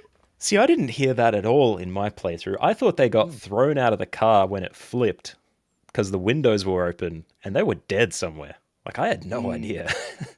Yeah, no, I was like, wow, y'all are. They you guys left. are Yeah, they with left. us. They left me too, and I think both playthroughs actually. Like they Yeah, I they think were they they left me disappeared. for dead in both of them. One was just Jay by himself, and the other one was Jay and Zoe in the car Yeah. as it was burning, and Jay had to kick the window out. Yep. Instead of a punch, but same thing. And then Jay leaves her at the side of the road because the Yes. cops are coming. Yeah, and he you have a jumps in, choice. and he jumps in the river. Yeah, you have a choice basically to leave her at to tell her to go to the side or like in the middle for them to see her. I left her on the side of the road. Yeah, I thought so. that was how I wrote too. I didn't want any chance of her getting. I mean, truth be told, Plot she wasn't armor. gonna get killed. You either got way. plot armor. She's Yeah. fine. We literally see her in Exactly. like flash forward. So I don't know why. Though like, I trying was to defend her. thinking, this could be like A fake out. a script flip, and Mhm. it's not Zoe, Yeah. but someone who was a journalist, because they were kind of setting up for that this person experienced this story, but not that it was Zoe. I think we all put that together very quickly early on, but it was only very later on that they actually explicitly said and connected that Zoe is the 20-year-old that we see. See, I had I don't no. know. I knew it was Zoe from like, as soon as I saw her, I knew it was Zoe. Yeah, Well, but we're conditioned for that, right? I knew Yeah, it was it was her more because so I you had had condition for it, but subtitles yeah. on though, and it said Zoe whenever she talked as an adult. You're- I was like, oh, okay. Right. But yeah, as soon as I saw her, I was like, she's pretty. There's only right now. There's only, to my knowledge, 2 main black characters, and she's the only light skinned one. I'm like, yeah, it's probably her growing. I just assumed like, yeah, it's her grown up. Yeah. Like, That Yeah, would have we been so do- good, Matt, though, if they switch it. and it was like, I oh, it know, wasn't Zoe at but all. I think that would be interesting. I would admit Yeah. that would be pretty interesting. just while we're teetering in between books, I think it's really good to mention that part of the reason this game is an amazing narrative game is for all the reasons that we're covering already. Not only is the experience incredibly different, but none of the decisions are good or bad. They just lead to consequences. Mhm. And I think something that they did incredibly well is play with the potential space for any decision you are making, because that's a danger for AAA Right. studios. I think they want everything to be predictable and knowable, so the player experience doesn't go beyond what they can control, because they want to give people what they want. Right. And of course, you end up with Assassin's Creed Odyssey with a map full of icons that you can turn on and off, and gameplay that lasts 120 hours, and you've done 10% of the story. Too long. Yeah, But this anyway. game was great because Yeah. it also wasn't super long, right? How many hours did it take you? It took me, I think, like 6.5 hours. I feel like somewhere around there. I put in 10 hours and I'm like 75% through my second playthrough. Okay, yeah. What So about you, it's Matt? not a big time investment at all, at least for me. But it could have gone anywhere, right? Like they opened up a lot of potential space. Really, the decision about Vince and his wife was, do they get together or do they split up? Right. And there was lots of opportunities for us to find out more. It was kind of world building in the periphery, out of sight. And we were wondering whether we'd get to explore that world a little bit more or not. And we never did. But our imagination filled the gaps with the information we had and made it a more compelling story. Right. And funnily enough, which is what our brain was doing with the frame rate of those watercolored artwork characters. But I think that is the thing that this has done well. In Until Dawn, you're focusing on not killing anybody and, waiting for a jump scare. But here, you're filling out a world, a story with your own choices. And to be honest, Thomas, you're probably in the worst position here because you're creating a second world. You're getting into the As Dusk Falls multiverse where, Yeah, that's a good way to put it. Yeah. there's a justified PTSD Zoe and an unjustified PTSD Zoe. But we need to have a conversation at some point about what constitutes PTSD, because as someone who knows people who have it from a variety of circumstances, it can be tiny little things, not just massive circumstances that affect you, and it's each individual that gets affected differently. And I think that's another thing they do incredibly well here, that Zoe was part of a traumatic event. You can choose for that event to be massive and involved, or it can be completely disassociated.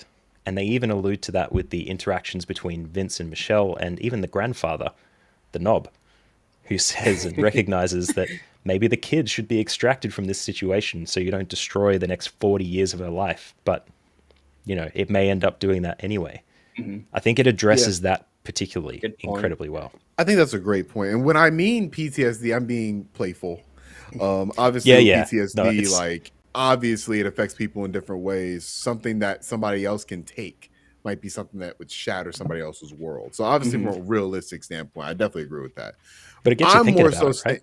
Yeah, for sure. Yeah. Absolutely. But more so for me, a narrative standpoint, like when you put the story in Zoe's shoes for the second part, and in my first playthrough, like pretty much the best case scenario happened. It almost felt like it wasn't earned just from the melodrama that we've gotten from this story so far. Where I'm like, there's been like 5 people who had it way worse than Zoe in that hotel. But she's the only child. She is the only child. That's a big difference. But it was just more so for me. I'm like, there's this energy that, and it's like also the choices that you can make where you're like, yeah, you can say I don't forgive you for what you've done. And I'm like, really, truth be told, like I don't know what Jay did to really constitute this residual like damage where you pretty much made out in the best way possible, and Jay really helped out with that. Yeah, I do think while there's certain decisions you can make that to me make more sense as to why she's so scarred by Jay specifically. I think Because it's the you can trigger. make him, you can make him like, Right. you know, this guy who is helping her, but at the same time, like doing these horrible things. You know, like if you, like, for example, if he shoots Vince, that makes a lot more sense to me of like, yeah, like that would be traumatic. That would really make me not like him in my 20s if he shot my father when I was a kid.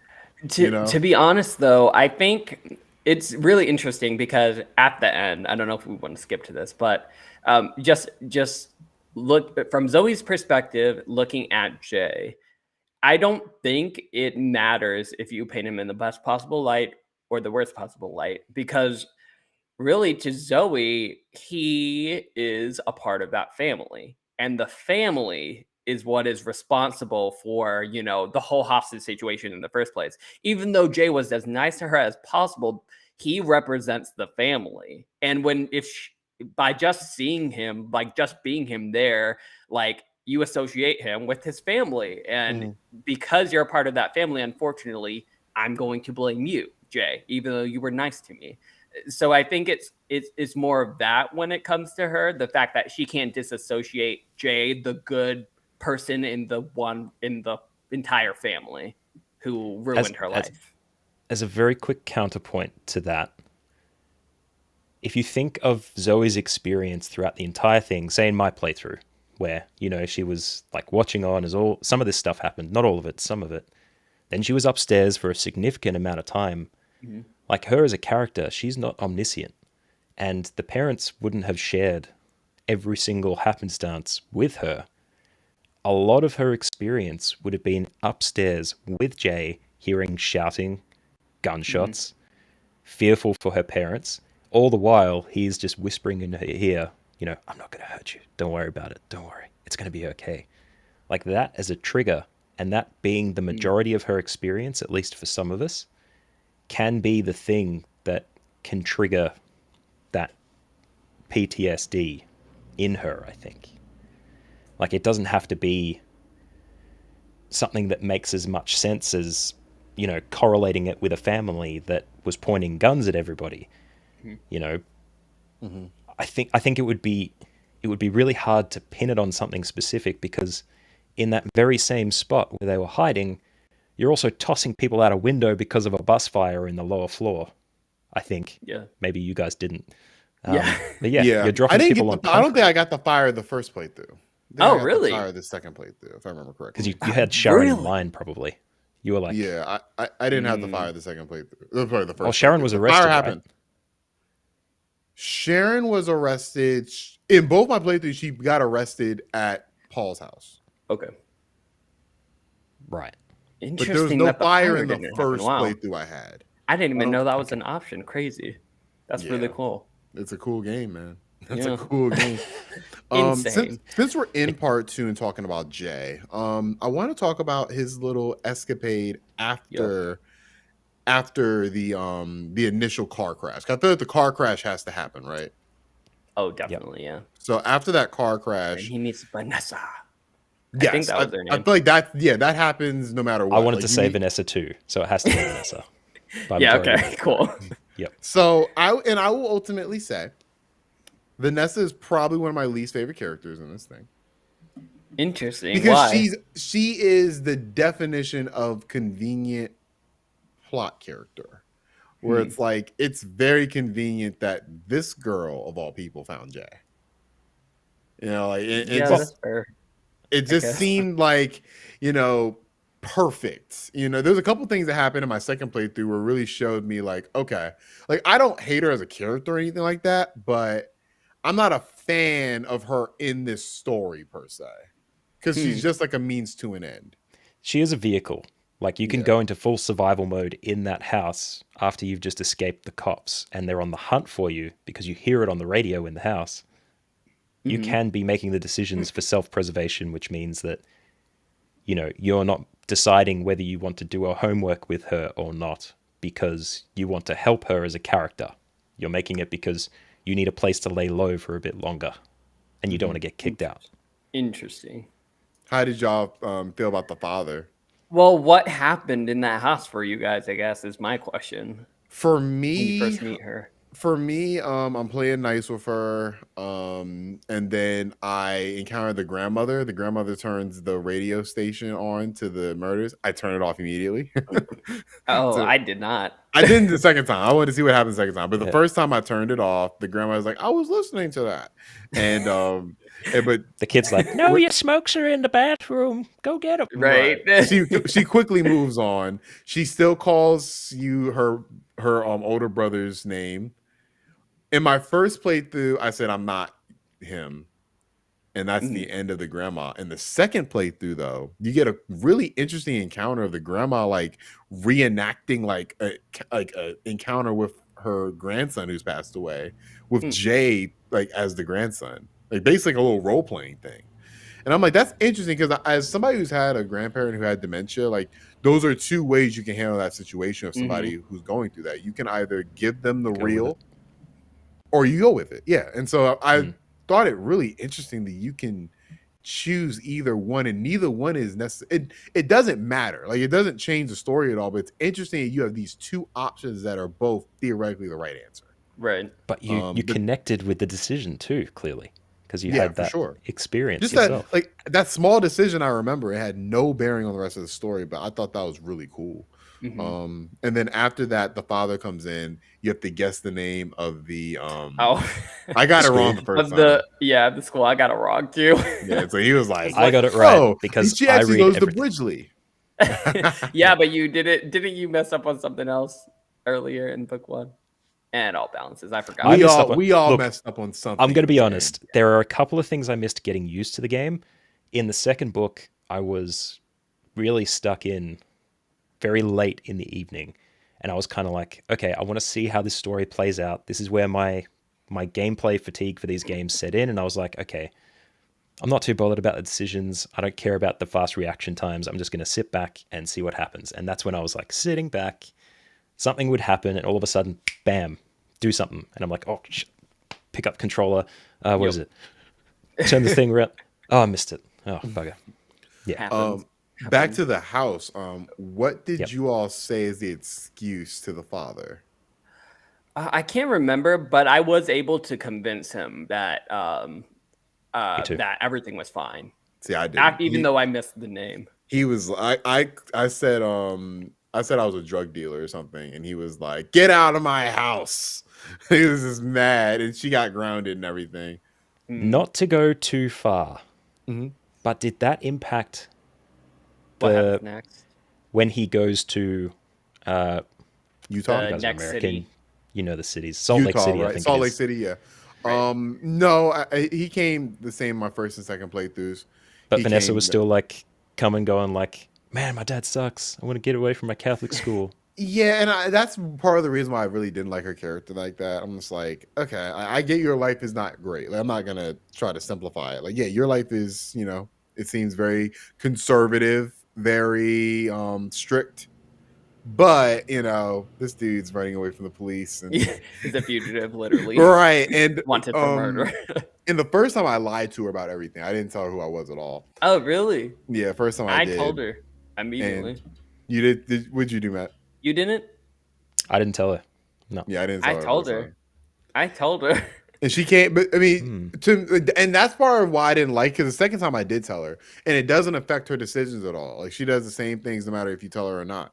Yeah, and so I'm like, okay, you're just a plot device. Like, you have no. Yeah, I had her written off very early, so I was like, I'm gonna just lie, get what I need, survival mode, and then she's not gonna matter.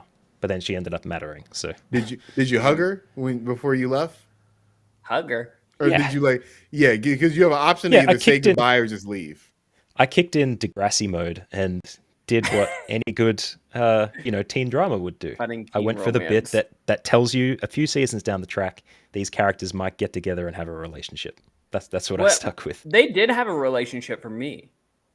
Did they not for you guys? They did. No, they did. Okay. That's why I kind of didn't like it, because I feel like there was no way for you not to have a relationship with her. I mean, you could have sent her packing. You could have told her. I tried, and she still came.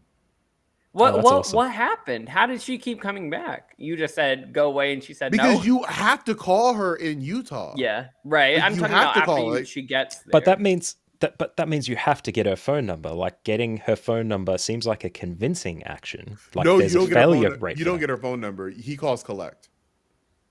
Oh, okay. I got a okay, number. right. I got her Oh, number interesting. too. Okay, but that's what I'm saying. Like, it's like you, no matter Degrassi mode. what way, it seems like she has to be a part of the story Hmm. because Yeah. you have to go to that guy's house. Yes, You the have party. to go there. Oh, Like, yeah, the party dude. so Yep. I feel like no matter what you do, she is there. And that was the only piece Yep. I'm like, that was the only part of the story that felt like this has to happen. Like, But absolutely. I feel like after the actual party happens, you get a decision whether she comes, she still goes with you, or Okay, she maybe leaves. you might be right about that. I have You not do. gotten far enough in Yeah. my second playthrough. That's the part I haven't gotten to. Which one did So, you guys pick? my first playthrough, I let her come. Okay, I let her come with me as well. What I do was you like, mean? you're let her already come? here. Like, this is After the party, basically they're looking at the stars, and that's when I told her that I was like wanted, that I wasn't That's when the I did it. person who I did. And she was still down to come, and you have this decision if she's gonna still come with you, let her go with you, or let her stay. And I let her come with me.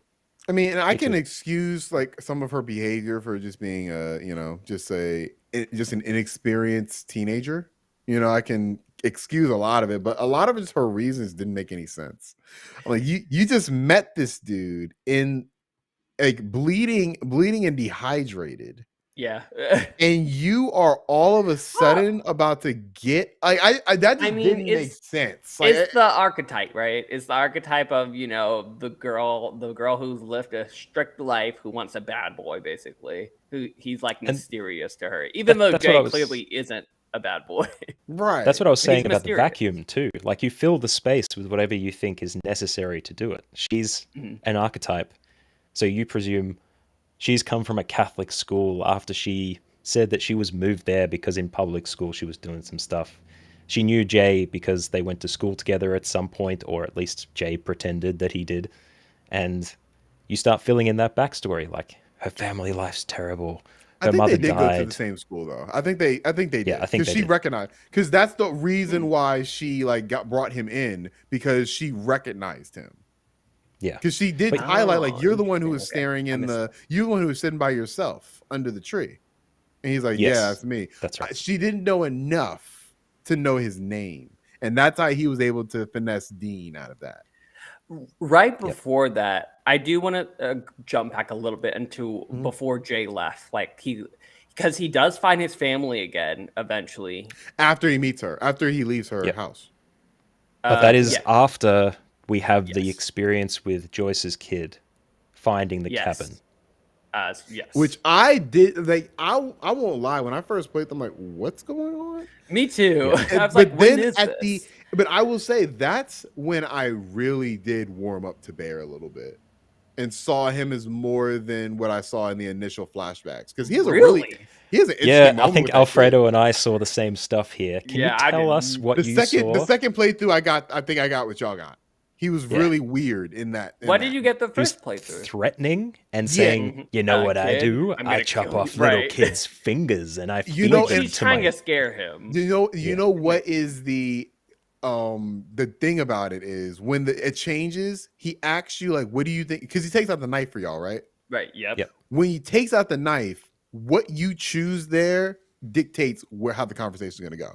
Okay. So Okay. he took out the knife and he's like, what do you think I'm going to do with this? I was like, you're going to cut me? And I don't know what happened in his mind, but he was like, no, I would never hurt a child. Like, who do you take me for? I know I look rough, but I have 3 kids and I might love them in a weird way, but I love them all the time. I was like, okay. I was like, this is a lot more than I thought we were going to get from him.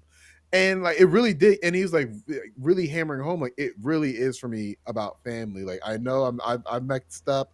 I've done all this bad stuff, but I will not lie and say this was not all for my family in some roundabout way. And I was like, okay, that's interesting. And I think that there are a lot of things in like the flashbacks before he kills himself, or at least attempts to, that kind of lean towards that and supports that. Where I'm like, I looked at him a little differently. I'm like, okay, like there's I think a that lot was the point. here. I think that was why this little interlude felt entirely useless. The only decision that made sense there that impacted The anything end. else is whether the kid tells Dante where the cabin is or not. That's the only Right, reason 'cause I for it missed plot that. wise. Yes, absolutely. That's the only reason plot wise why it's there. But But it I may got a affect- lot out of it because of that conversation. Yeah, it may Interesting. affect Yeah, how I you think of completely- Jay and his family and stuff. Yeah. Exactly. And I like to think that that affects like maybe conversations that actually it wouldn't, because that takes place 'Cause after it the happened flashbacks. past with Bear But- and Jay. Yeah. But It yeah, is impacting it's now really because interesting. you're in the multiverse, remember? I am. That's true. I'm yeah, omnipotent here. Yep. I thought that went a little long as well, because you go through the scenes where he's lost and you have to figure out where to go, and then he like gets hurt. For me, he like broke his leg. I don't know you what eat happened. the Felt to long chocolate the Jay. bar? first time. Or It did not? feel long the first time I played. I through. always saved the chocolate bar, but then it didn't come back into play. I didn't save the chocolate bar. It's like first second time, and I think that like when you don't save, did you get scraped? I can't remember. I don't think I did. By the Oh, ball? you know what? That might be another reason why, because he got scraped, and that was one of the reasons why I said I was in the cabin, because I was like, I got Oh. scraped and I need first aid, and he's like, let me see it, and he's like, And you actually I've had had it. bug bites worse than that, but it's like you are slowly warming up to him, as opposed to my second playthrough where I kept the candy bar, didn't get scraped, had really no real reason to be in here. What was the candy bar significance though? I Besides, tossed it to the throwing board it. to... Okay. I didn't Yeah. even do Right, that. yeah, I that's it. saved Because you encounter the board. Like for me, I didn't have the candy bar, so the board did attack me, and that's how I got the scrape. Oh, maybe that did happen then, because I saved the candy bar because I thought it would I thought he would need it to survive later. You can but choose to he throw was it or not, though. But Yeah, presumably, you if can. you I didn't. didn't throw it, the second decision, the ball would have scraped you. So I probably did get scraped then. Yeah. I come away from that scene as that's surprisingly one of my more favorite scenes in the whole game, which is why it has the only reason why it's here is to make the decision of whether Dante knows about the cabin or not. Right. But it ends up being one of my favorite character scenes for Bear. Which one did you And, guys choose? I Um, didn't tell him. My first Didn't tell playthrough, him. I didn't tell him. The second playthrough, I just wanted to see what would happen if you did. Okay, what and happens if you They come. The police go to the cabin with Tyler and Sharon, or not. and Jay? The police come. They come, and I'm sorry, the FBI comes. Not even Dante. Oh, the okay. FBI comes. The FBI is like, we've known about this place for about 3 months. You thought you could hide here, nowhere to run. What are you gonna do? Tyler gets imprisoned. Okay. Sharon escapes, and Jay escapes. Interesting. Okay. So that's how that. Whereas- That's how that happens. Alfredo, we had Jay running away, Tyler chasing after him, Yes. and you were climbing trees and teleporting like That was my Naruto first because of the playthrough. frame rate. Yeah, Right, that's right. my first playthrough too, where he runs up Yeah. the tree and Tyler can't get him from there. Yeah. Right. But yes. do you try and... Well, Tyler know, got have a up nice there moment? for me. He didn't get up there. For Yeah. me. He got really? up there for me. I feel like something happened and Jay had to come down for some reason. My mind's drawing yeah. a What blank on happened how. for me was he started coming up there, and they have an altercation in the tree, and basically Tyler almost falls, and Yeah, you it's get the the- choice of saving him or not. The Mufasa moment. Yeah. What did Now- you pick? So I Yeah. actually had a different turnout. Because after Jay after Jay runs away and escapes, he does get confronted by the FBI, and he does get arrested. Jay? Jay Jay gets gets arrested. arrested? What? He gets arrested. Now, What do you? the bit- Okay. okay, so Okay, so he it's a whole, escapes? yeah, but it's a whole. So there scene. is an So- entire thing before he gets to Salt Lake City that we didn't see. Yes, and this was when the game really did blow my mind. Where I was like, "Wow, this is a crazy scene." So you remember that the black FBI director guy, Mm-hmm. and so he's having a conversation with Jay, and he's essentially like, "Yeah, like we looked through your file, like we understand what happened. Like your Okay. family is obviously horrible. Like we have eyewitness accounts that you didn't do anything. You're actually comforting the child." Okay. But the DA is going or whoever it is, like, we need something from you. Like, we need something to give it away. Who was in charge of this whole thing? Tyler. The funny thing I is, would you have said say, his name so fast. yeah, you say Tyler, but guess what? The FBI's What? like, Sharon. the FBI guy is Oh, they want essentially you to say like, Sharon. we got him. And you're like, what? And it's like, you just confessed to murdering. You just confessed to helping murder 2 people, What? 2 cops, and you're gonna spend the rest of your life in jail. Jay. And he was like, and it could, because funny thing was, the Jay was like, I thought you said you were gonna help me. He's like, I am gonna help you off the streets that you terrorize. And I was like, oh my god. But the funny thing, and so like he leaves Jay handcuffed. Jay gets like a little paper clip, gets the handcuff off and sneaks out of the room. And What? and then crazy. he gets to Utah that way. Wow, that's crazy. That justifies the but you chase can- a little bit But more. and the It thing does, is, like, you it can does. choose. And the thing is, you can choose to like be coy. Like you can choose to like. And I thought I was curious if this was gonna happen, but I was like, you know what? No. Let me go with shits and giggles. Let's see what happens if he tells the truth. You can say like no answer or I plead the fifth to everything he's asking. Mhm. But as I'm looking at the tree, it only It probably seems still- like yeah. the tree makes it like there's only 2 ways it can go. You gotta confess and sneak out, or you cannot confess and sneak out. Okay.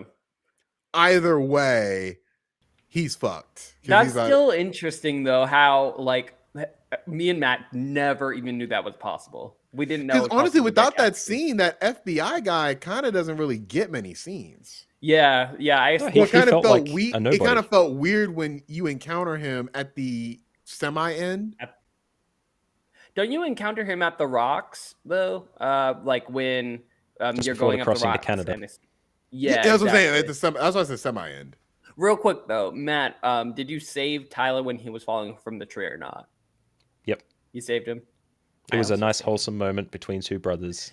It was after yeah. he was being a dick. That Trying to kill- happened. Okay, yeah, no, I had him killed. And- I had him dropped from the tree, Oh, you did? Of course. and he got arrested. That's how he got put in Okay. jail both my playthroughs.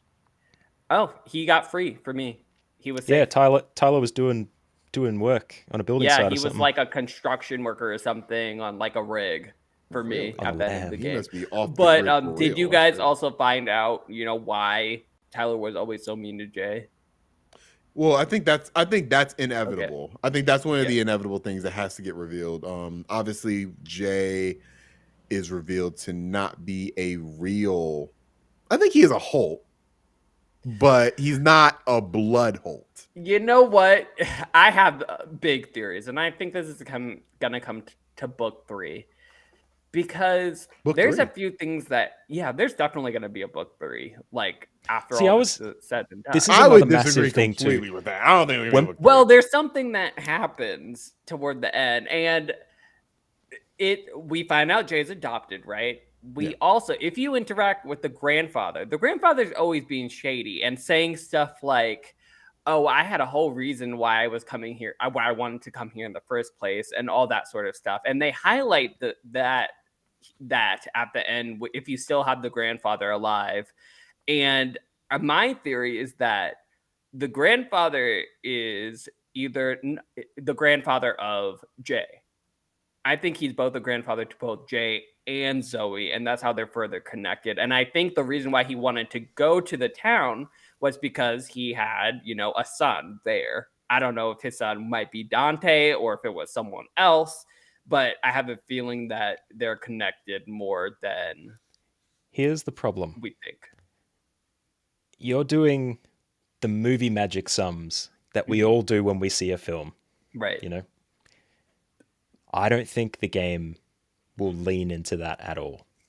Though I can see why you'd get there, because at the beginning, when Sharon rolled in, actually when everybody rolled in, It was the grandfather was specifically like Paul. putting the hat on, and he And was like, Paul mentioned that he has seen him, the But grandfather. that was because he was like a specifically. snake oil salesman, though. yeah, I think he was No, a that grifter. was his cover. He admits to it at the end that he never did that. No. He originally says like, "I was never in this town." That's his cover. His cover is, "I'm like, I don't know what," because Paul kept trying to ask him like, I know Right. you." He's like, "I don't." I look. He's Right, got a lot right. like Clint Eastwood. Like, that's But he comes clean eventually. Yeah, he comes Right. clean that he was Somewhat. a traveling salesman. Like I don't think he had any reason. I don't think he has a cover for a cover. I you don't. know? I didn't believe that the way he said it though, because he says he's a traveling salesman, He didn't know, but but he didn't say that. I think somebody else. No, Paul said that. Paul said that's where I remember you from. I Like think he's you a con were man. right. But yeah, I don't know. I have a feeling he was involved with wherever Dante's money came from. Yes. But again, speculation. We don't Well, know. But I really part of the do reason think that he is related to Jay in some way. part of the reason that you are filling these gaps though is because, and this was one of the more important things I wanted to find out from you two. Mhm. At the very end of book 2, Zoe Grandpa stuff. Yep. Some shadowy figure chasing or not, alongside Grandpa not losing stuff, but actually having stuff stolen. Macaulay Culkin face moment, cut to black, end credits, and you get no. I thought that closure he at was all. like stabbed on the ground or something. Yeah, it was something like that. But the point is, we had like a massive climactic moment that was kind of like dropped off with the credits, leading us to think. And of course, immediately I started searching. As Dusk Falls, book 3. When is it released? Are they anticipated? There was nothing at the time, so I don't know if there will be something else. It may even be a sequel. Because I don't know if this game As was Dawn even comes. as successful enough to There you go. warrant a sequel. Anyways, I love this game, but I don't think it Xbox Game wasn't a critical darling. You know what I And- think? I think they do nothing. They leave Alfredo being disappointed and constantly wondering, and we all kind of just, Hey, we had a good time. it would That's be fun. I wouldn't be mad with that decision. Not everything needs a sequel, and I still have my theories. Yeah, I think a sequel would be fine. I wouldn't hate it. Even if they just did a book 3, just as DLC, I wouldn't mind that either. I don't see where the money comes from to make that. So I have to. They got that Xbox money. They don't care. Xbox will just give them money. Hey, do this. Xbox doesn't care. Oh, they just They got acquire that them. Game Pass money. I hope you're right. I really do. 'Cause I think this deserves. I would be curious how a book 3 would work. So Me too. I would definitely pick that up day one. I'd buy that. Mhm. Like I'm at the point where like this. I don't know about y'all, but if this game was priced at let's say $30, would you buy it? Yeah, I would. In hindsight, I think I might buy this for 60. Like I had a really good time with this thing. I don't know And about so- 60. Maybe think I like get it for because it's a 60. 6-hour experience, right? With several different, opportunities to Like branch out. I feel like So in it's replayability. totality, it's like an 18-hour experience. Yeah, I could see that. And But the way I don't I'm going know. through it, I'm going to play. I think at some point I'm going to be through all the. I want to platinum this or whatever the Xbox equivalent That's is. dedication. I 'Cause don't I'm think I interested. can. I'm ever curious do how that. the story goes, like in terms of like the different ways. Because even the second playthrough for me so far is 10 times better than the first playthrough. That's Yeah, crazy. always. I 'Cause you know. really. I 'cause never you do have this that though. knowledge. I never played through a narrative game twice. This is the first time. I never have been attached to them in the same way, and that's partially because there's no moving around in this. More mechanic based. Like I don't like when it comes to those Telltale games. Like those are easily the worst parts of those games when you have to walk around. Oh, I love exploring and walking Oh around. my god, I hate those. Super massive. In they do that some. all the Super massive. I'm not talking about because they have high production values. It looks legit. It looks like a legitimate video game. Mhm. Telltale games look like iPhone games that have been It's like a high res comic. up to. Let's not hate on it. They started It's a great. generation of games that create. Yeah. It paved the way for Oh, yeah. these Yeah, titles. Thomas. No hate. I just don't like walking around through these mobile looking games. The art That style sounds is like cake. definitely. And I will say the first time I played Walking Dead was on an iPad, so I'm not too far off of it being a mobile game. Okay. Well, But, let's get back on the road because we were what we were talking about. We weren't even in Vanessa Salt Lake and the City party. yet. We were there. We got to the party. Then we started going off. Well, no, right? we skipped one After the thing before the party. Salt Lake City when what's her name? Oh, what's her name? Vanessa, thank you. When Yes. Vanessa, he calls Vanessa, is like, hey, I'm hungry. I'm right across the street from the hotel. And she's like, all right, I'll steal my dad's credit card and I will pay for it. In fact, I'm going to come up there to see you. Right. And I mean, like I said, I don't like her character that much. So that decision, I was just like, really? But okay, whatever. She comes up and the father Dad comes no rolls matter in. what, right? Yeah, Yep. he came for me. Yep. Yep. And I don't think you really have much say in how that goes, right? Yeah, I think it's pretty linear there, where you It end up was the having to first time drive in the off with story the that felt car. really linear, Hmm. where it's like no matter what, Jay jumps out the window Can you and do it she with or sees. without Vanessa? Like I I think kind of he I did you held have always Vanessa with took you? noses with me. when I did, I what did. happened? He climbed out the bathroom window, started going down the fire escape. and she also hops out, Well, he or she climbed out comes the around. regular window, Right, and right. she climbed out. He went around, and she went out the bathroom window for me. Mm. Maybe that was Something it. like that. And then they go down the fire escape, and the Yep. father follows them down too, but he's too slow.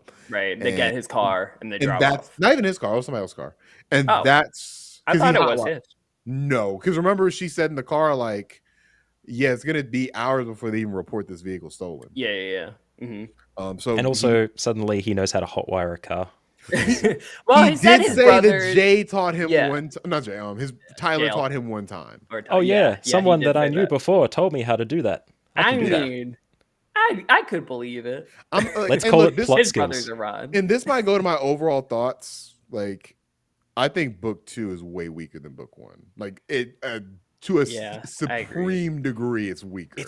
It's a massive problem space, and because of all of the things that they set up in book 1, Mm-hmm. making that linear again is a really hard thing to Yeah. do. Yeah, They have to keep a agreed. branch, or at least give the illusion of you're still branch. Everything you did in book 1 still matters, basically. And the only game branches I've is really important. seen like do something like that well, where you have like a second part, hell, their part, is Mass Effect, and even that falls apart towards the end of Mass Effect 3.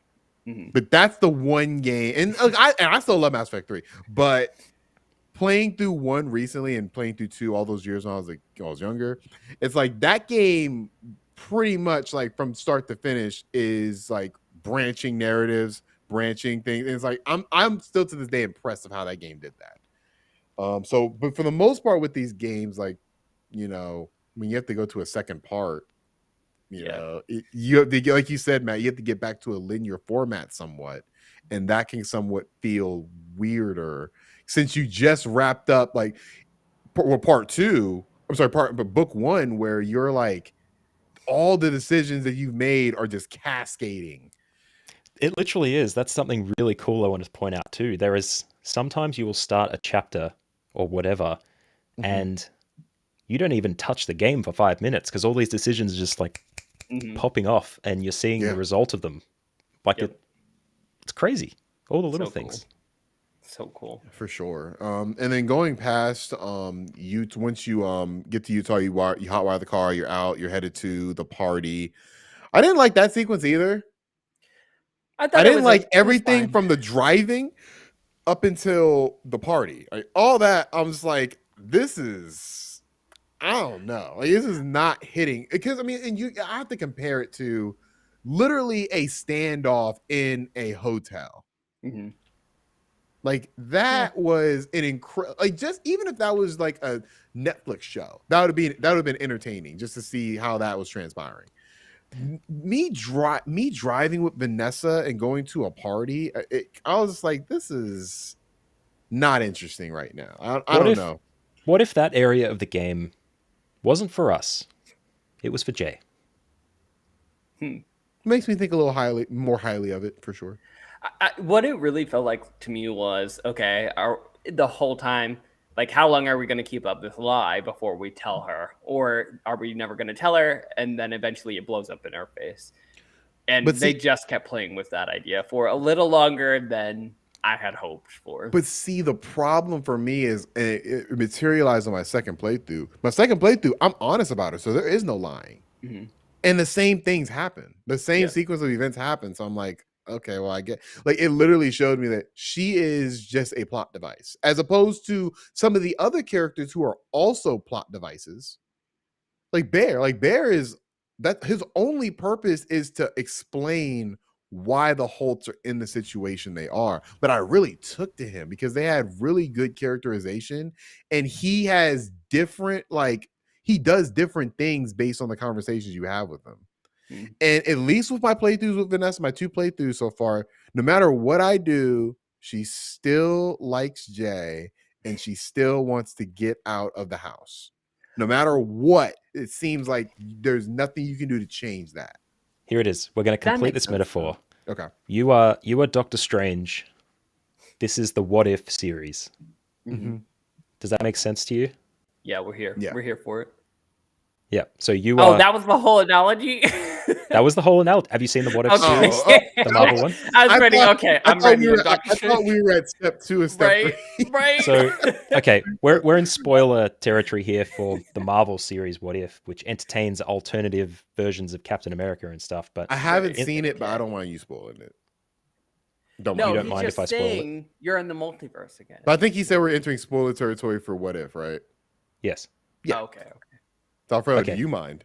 It's fine. I'm not gonna. It's watch fine. it. Go ahead. Make your. Spoiler- it's. I won't spoil anything about it really. They're leading up to it with the rest of the films anyway. But Okay. Doctor Strange gets stuck in recursive loops trying to stop his accident so he can be with his Rachel McAdams woman. And Yes. I can't remember enough The to character make this Rachel complete. I just know it's McAdams Rachel woman, McAdams. yes. Yeah. Right. Me That's too. it. Yeah. Me That's her too. name. With red hair, I think in the. Her name might Yes. actually be Rachel. I don't know. It might. Yeah, it It could might- be Rachel. They have to do that because Rachel McAdams and there's another woman who also does a lot of romantic dramas. I think she was in Arrival. Or was that I Rachel know who you- McAdams? Oh, I know who I you're know who you're talking talking about. The other red hair. I got you. I know who you're talking. Oh, And I'm not not talking Emma about Stone. Isla Amy Fisher someone. either. You're talking about Emma Amy Stone, right? McAdams. Maybe It's not McAdams. It's Amy. not Someone. the point. Not the point. Anyway, you are Doctor Strange seeing too much of the multiverse, and you're going to become the As Dusk Falls Doctor Strange with the third eye. I will be Kang know by the end of all. my playthrough. I don't know if Yeah, No, That's all the get Monkey back to King, right? Marvel. yeah. But yeah, that's a good point. Anyway, that But- was way too tangential. well. Okay, so you were saying nothing really matters, right? We go to the party. It seems pretty unconsequential. Unconsequential. You tell her, okay, like I'm really a murderer or not. I mean, I'm not a murderer, but I'm the person. I'm and the person we're then- talking about on the TV. Right, and then she still comes with you, right? We were all on the same page there. But what happened with the friend Oh, the guy In- who she talked to in the party? Yeah, He wanted He's, like, cozying up he and- wanted a blowjob, and she turned him down. Yeah. I That's- basically Okay. didn't pry. I didn't barge into the information, and eventually she comes back out and tells you that. I barged. barged in. in I and- barged. I Oh, no, you did? I beat No, his I'm sorry. ass. I- I not barged in. I hustled her for like I asked for what happened, Oh, and yeah. she told me, but I didn't barge did in. too. I just let it I happen. went in, brother. What happened? What She's not happened? hitting. Yeah. He's not hitting up my lady, and he's like, "Get out," and she's like, "Get out," and I'm like, "No." Okay. And then it's a tussle, and then she gets all pissy with you, getting into the car. She's like, "Let's just go. This is stupid," and then drives off. But it sounds like it doesn't even matter what happens. Yeah, I don't It just think seems we like even nothing got really any. matters with her. I don't. Did we get anything? I could have sworn. I think she got something, didn't she? Or am Passports I crazy? or driver's licenses. I think No, she he got said he money. could because she said that he wanted a blowjob. Right, for and the she said passports, no, and he but said- I he said still no. think. Right. Let me see if she got anything. So all I Oh, had was an Vanessa. angry. They might have gotten angry weed, sub-character. if I remember correctly. Did that happen? Maybe. Yeah, she had some ecstasy that was offered, and Jay, Oh, I turned right. it down. Yes, it was ecstasy. Yes, that's what happened. Yes, Mhm. that's correct. I forgot about that. But she was 100% fine, making decisions about BJs and stuff. So, Now, I'm Authentic. looking. Yeah, so I'm looking at my choices. I'm like, it's like Mhm. found Vanessa with Todd, waited by the car. Yep. Me So too. I did barge in, and they told me to get out, and I went. And I think there's a decision you make whether you don't leave or you leave, and I left. Okay. And then you ditched how the you party quit. with Vanessa, and then Vanessa kissed Jay after that. Yep. That's what happened to me. And then she came to Canada with me. Yeah, it sounds like my playthrough. I don't think they were Um, ever smacking lips in mine. You said they I don't didn't? know. Yeah. Really? Really? To be honest, I Really? just I'm- came and out I'm of the looking at- party. I'm looking at the plot line, and I'm like, I think that is possible because, like, when it says found Vanessa with Todd, there's two branching that go like way far. So And I on think mine it says Vanessa kissed Jay. Yeah, me too. here is what will be the telltale sign. When Zoe went to Canada to see Jay and talk to him, Was Jay with Vanessa still? I don't think she ever stays. Okay. Because she didn't with me. I presumed that if they're, like, if we're talking about relationship meters, I definitely did stuff where I was like in the bad books, and she hadn't even known that I'd been part of the murders. Wait. Okay, you didn't tell her that you murdered her. For the next scene where you have, obviously the cops show up, you start climbing the rocks. Eventually, her dad also shows up, right? No. This is before that. There's an interlude after the house where they have to shack up for the night, can't find anywhere, put out a blanket under the stars, and they have like a quiet chat. Probably you guys, they were spooning because they did a kissy kiss or whatever. That was the point where I confessed that I was part of the stuff. Yep. And Me too. I didn't. In my first playthrough, I didn't confess at all. It just it's lasted until I'd like to say. Oh yeah, when the FBI comes, she finds out from her father and the FBI guy, like, do you know who you're with? And she's like, what are you talking about? And then that's when it gets revealed, and that's the last time I see Vanessa. That's like she exits stage right from the game, and I'm like, okay. So she left you to run to Canada. She didn't leave me. She was taken by the FBI and her father. Oh, and the voluntarily or no? No, not voluntarily. She was arrested, and the father was like, "What do you?" Because the father was working with the FBI dude, and the father, "What are you doing?" She's like, "Well, she was definitely aiding and abetting a fugitive." So, oh, interesting. And that's the last thing. And that's the last thing we see. And what's funny is in the last encounter between Jay and Zoe, like they talk about that for a second, and she's like, "Do you have any regrets?" He's like, "I got a girl who I really liked in trouble. And she's like, do you know whatever happened to her?" And he's like, "I looked her up, and she's a lawyer. She's doing well for herself now." Okay. So she gets a happy ending, but she's definitely not with me. Matt, what happened to you in that part with Vanessa? She jumped with me. Really? Oh, really? She jumped with me after the dad was like jumping down to convince us not to jump because it was silly. Presumably it was the FBI I never got guy. That. Oh, well, I never got that encounter with the father. I did. FBI told me not to jump. The FBI and Dad was there with he wasn't just there before they climbed the rocks. The Vanessa was like, "Yeah, I know. I don't care, Dad. I'm gonna run away from guns and jump across the massive." I didn't even see that encounter, but it makes me not like a character even more. Yeah, interesting. I also got that, and I told her, I convinced her not to jump. Okay. And I jumped alone. So she was probably okay for you guys. With me, Jay just said, "Yeah, we were here for a bit, and then we broke up, and then I don't know where she is now." Oh, really? So maybe mine is the character arc for Vanessa that you wanted, Thomas, and really uninspiring. I don't think any character arc would have made me satisfied for her character. I just don't. She is the weak spot of the game for me. Yeah. She represents the weakest aspect of book 2. It shows when there was no success story for Jay and Vanessa. Like, she wasn't important. Right. Yeah. Unless there is one there, but we just haven't done the right thing to get it. Yeah, none of us got it. Well, yeah. Well, I was nice to her all the time, so maybe she would have stuck around, but I just wasn't willing to. I was nice to her the whole time. I just lied to her the whole time. Yeah, and then when the FBI, you just lied to her the whole time. I just lied to her the whole time, and the FBI and her father said it, and I guess like a little hesitation happened for her, and that's when the FBI got her. But no charges stuck. She became a lawyer, so obviously it didn't affect her life anyway. Right. It positively influenced her life because she knew that she wanted to be in the law, and her dad cleaned her up or whatever. There you go. I needed to go to the bathroom like an hour and a half ago, so I'm going to do that quickly. You did say that a lot. I'm doing great. I'm a camel. You guys keep going. I'll be back in like 2 minutes. Okay, no problem. So, trying to think what else. Oh, I'm looking through my timeline right now. What happened to Tyler for you? Tyler, yeah. So because because Taylor chased me to the tree, remember, and I saved him after he was done being crazy and trying to kill me. He realized I saved him, and then they had like this really, I guess, sweet brotherly moment where they just talked it out, and they basically were like, look, I've always been resentful of you because, you're not a Hulk, you're not a real Hulk, but you're still my brother, essentially.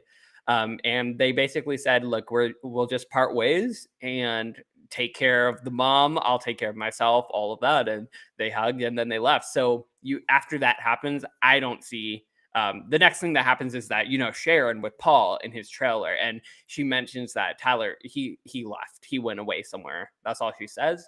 And at the end of the game, you get a little bit of a flash cut to him showing that he escaped to, I forgot where exactly, but he had escaped and he's working like on an oil rig in the middle of the sea or something like that.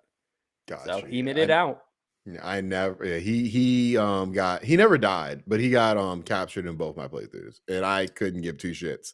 Yeah, 'cause I mean, he I was a would have piece of been shit. happy if they gave me a choice to replace him with Dale. I would be much, much, much happier. But Yeah, the crazy thing is, Dale. It seems like it's inevitable that Dale died. yeah, which really sucks because he was my favorite character. He was a chucklehead. Yeah, his story that's was why I liked the him. most. He was the most tragic because like you could tell like he's not a bad person. Yeah, You he's could a tell middle he child. just went off like his family's in a horrible situation. He's a knucklehead. He's He he's is getting the high all the time. impressionable. He's yeah. Yeah, he's very impressionable. naive and impressionable by his Right. older brother Tyler. Like Tyler's Right. the reason why he does the bad things. If Tyler wasn't around, Dale would be a good guy. And that's what I saw in the end. Whenever Tyler was not around, Dale was always good. Good to me, good to Vince. But there's a reason that family is so big. The dad is responsible for everything because Tyler did what he did because his dad was not being a dad. Tyler had to take care of everything. Mm-hmm. Jay was the absolved of genetics adopted son or whatever it was. And Dale in the middle was just like the impressionable one who was following no good lead from anybody, even his mother. Well, Bear had the quote, almost a quote of the game, where he like describes in that car ride with Jay, and he's like, "Tyler's too much like your mother. Mm-hmm. Dale's too much like me. You're different." Yeah, I know it's not good to have favorites, but I can't lie. Like you're my favorite. And I'm like, damn, like this. And I did not get this all my first playthrough. Like it's the second playthrough that really like had me really liking Bear. I'm like, man, like because that really is like the summary of their characters, right? Yeah. Like Tyler Did you have the watch? The second playthrough, I gave up the watch. The first playthrough, I kept the watch. Yeah, I didn't have the watch either. I don't That's remember. really interesting. We definitely, Yeah. I also had a scene with Bear that we we sat down and we talked. I think that happens no matter what, actually. Okay. 'Cause both times, how I encountered the mafia guy, I guess he was, or the debt collector guy, like both times I encountered him differently, and we still have that same conversation. Okay. Because that conversation, it's a deep conversation because we're about to bury a dead body. We're about to bury a dead body. Right. So I thought that conversation happens regardless. But just what about the one before that? Just after you gave up or didn't give up the watch, when he sits you down and says, when I didn't give up the watch, he was very proud of me, and when I did give up the watch, he was very angry. Yeah. And I got angry back at him. So I think both times he respected me.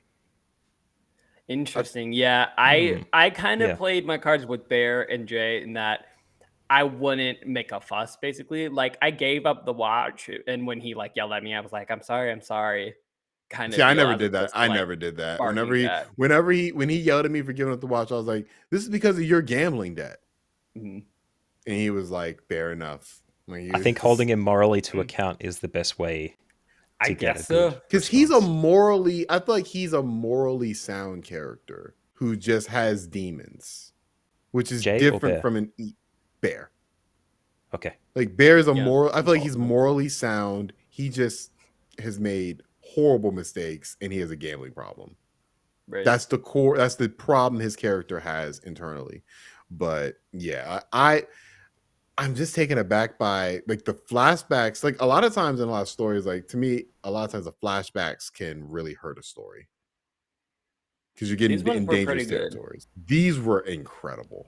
Every single time we went to a flashback, it's like it added so much to the story. Except Joyce's son, in my experience. I liked him because it was it was for Bear's story. Yeah, I think what we can agree on is that negative space that they have the potential to fill.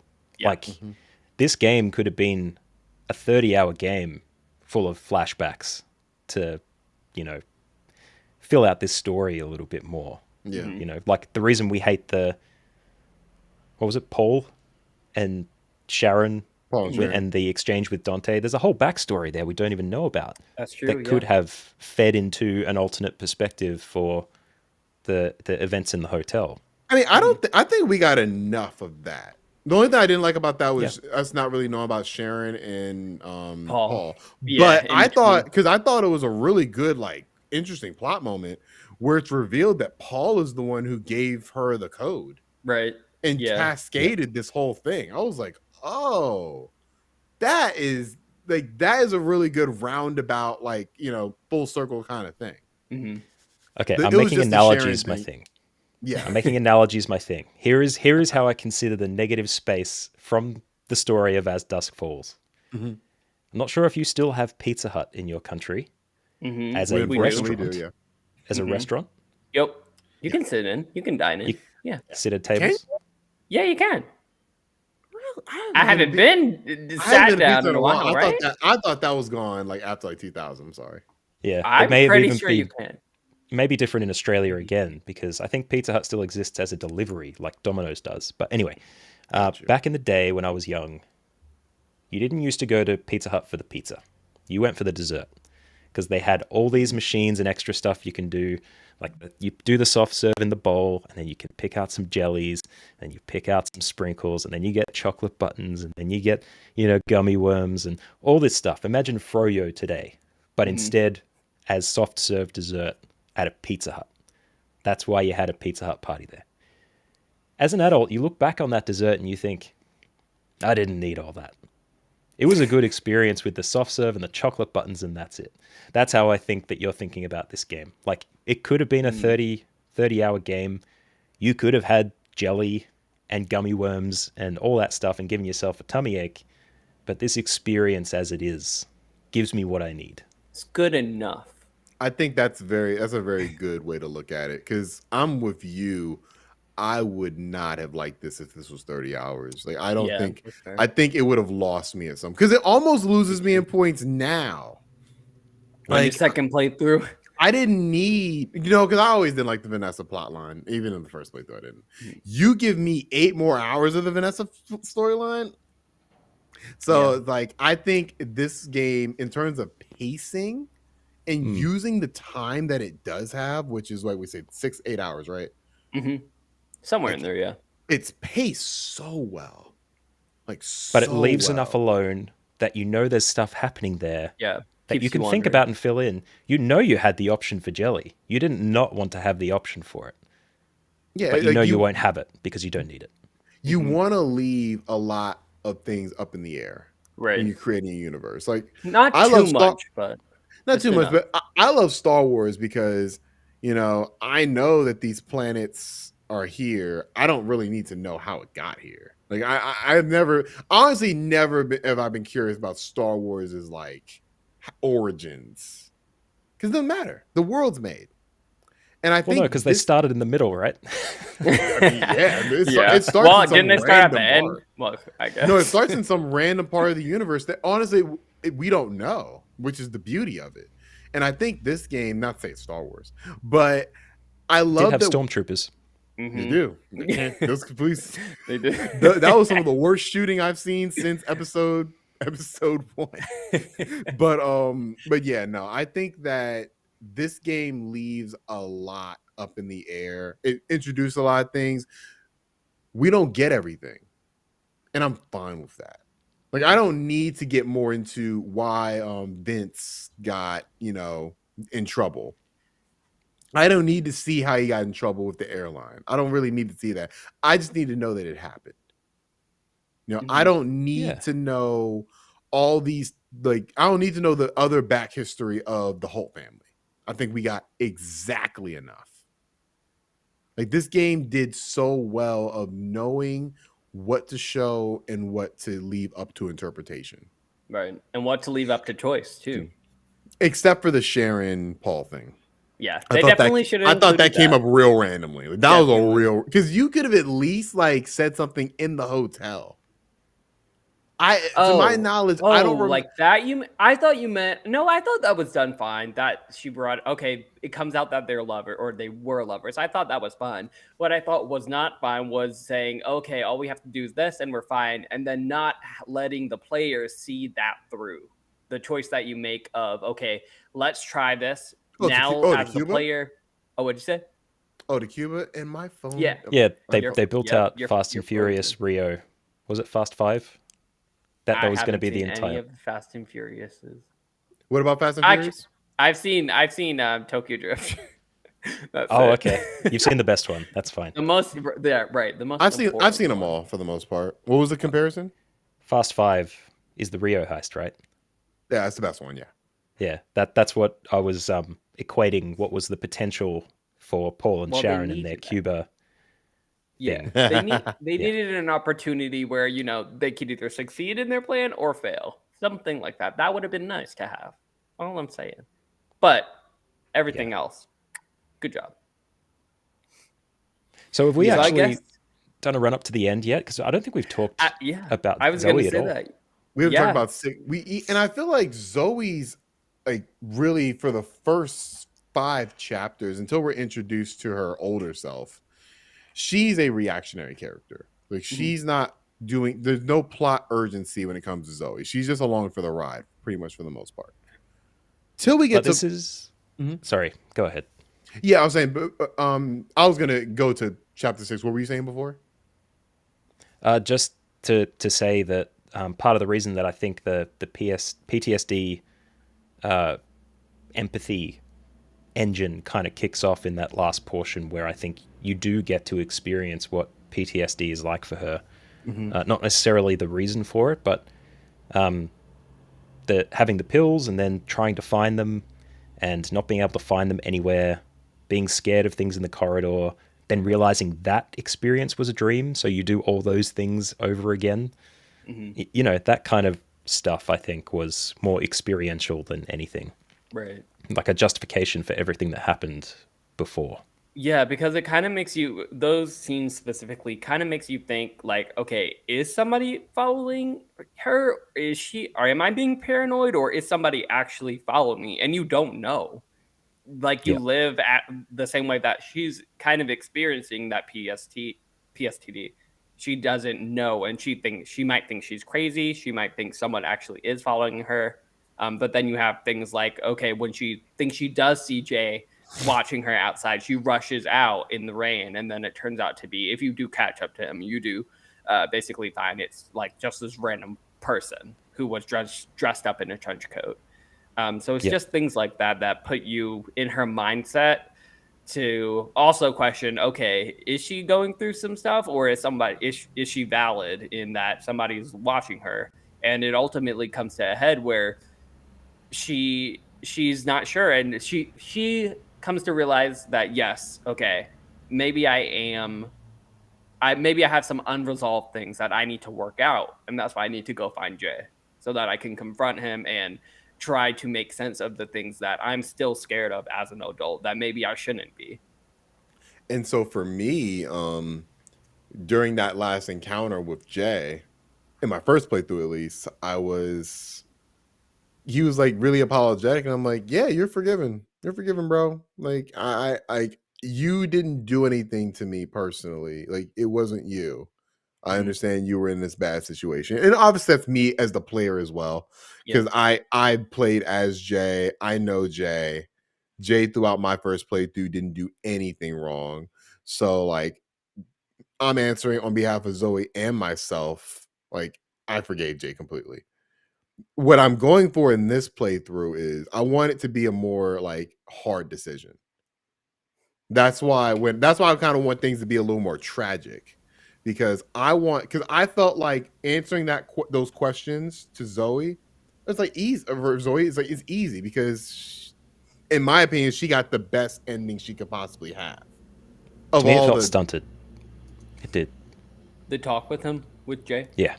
Yeah, I felt like there was something there that we just weren't addressing. That's why I want things to be tragic. Like I Yeah, want I'd be keen to see how that goes. Yeah, I feel like that works better for me narratively because it felt like it was a no-brainer to forgive him. Like, and that's where it was like, okay, this ending isn't hitting for me as well, but this is not the game's fault. This is how I played the game and what my decisions made it so that this seems like a no-brainer. Right. I want there to be like her being in the car, just that alone is like enough for me to be like her forgiving Jay shouldn't be as easy as a decision. Like that experience I want to be a little more not tragic, but just a lot more stakes on the line than what I got in my first playthrough. Yeah, I kind of agree, but like in my playthrough, she was in the car. Jay was the one to shoot Vince in the first place and put her in that situation. Yeah, I want that type of drama, Alfredo. You look for the drama. But I mean, even with all of that happening, Jay was still the person that I had made him to be, that I played him as. He was still, that really, really apologetic kid who is sorry for everything that his family had done and the part that he played in it too. Even though, he did shoot her dad, he did it in the leg to make sure that he would be okay. Even though, their family did kidnap her, he made all the decisions to make sure she was okay as much as he could during that situation. So That would be kind of scary if I if, like this guy who's treating me nice but shoots my father. Like I that mean, would be yeah. really like that'd be And really they like and they a talk scary about that. thing. They talk Yeah. about that. Like she brings out like you shot my father and all of that. And like they have a really honest conversation about like what he did, and how he's sorry about it.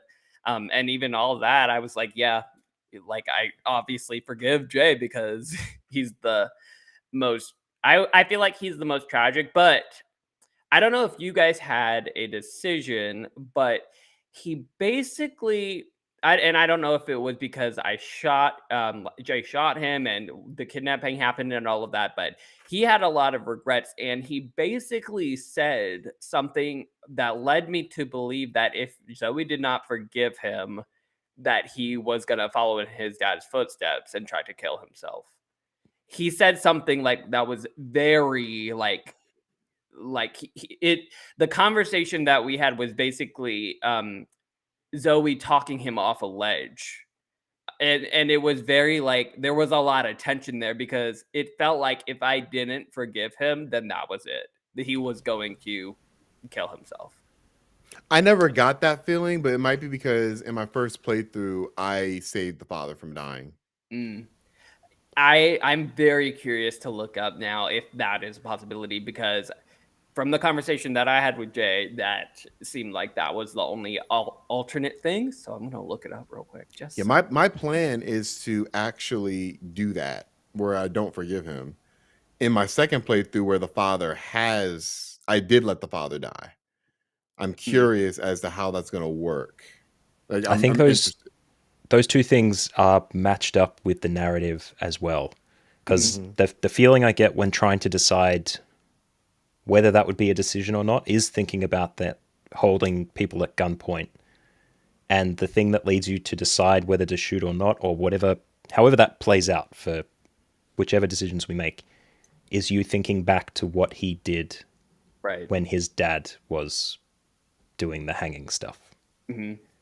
I think whether it affects you in what you decide with what's put in front of you, or whether the decisions put in front of you are impacted by the decision you make about whether you save him or not, I can't possibly say. But, I match all that stuff that you just set up perfectly. So interesting. I did also just look it up. Do you want me to tell you? Spoilercast, bro. I'm not playing it Go again, ahead. so go for it. It is. It was the case. He will kill himself. Interesting.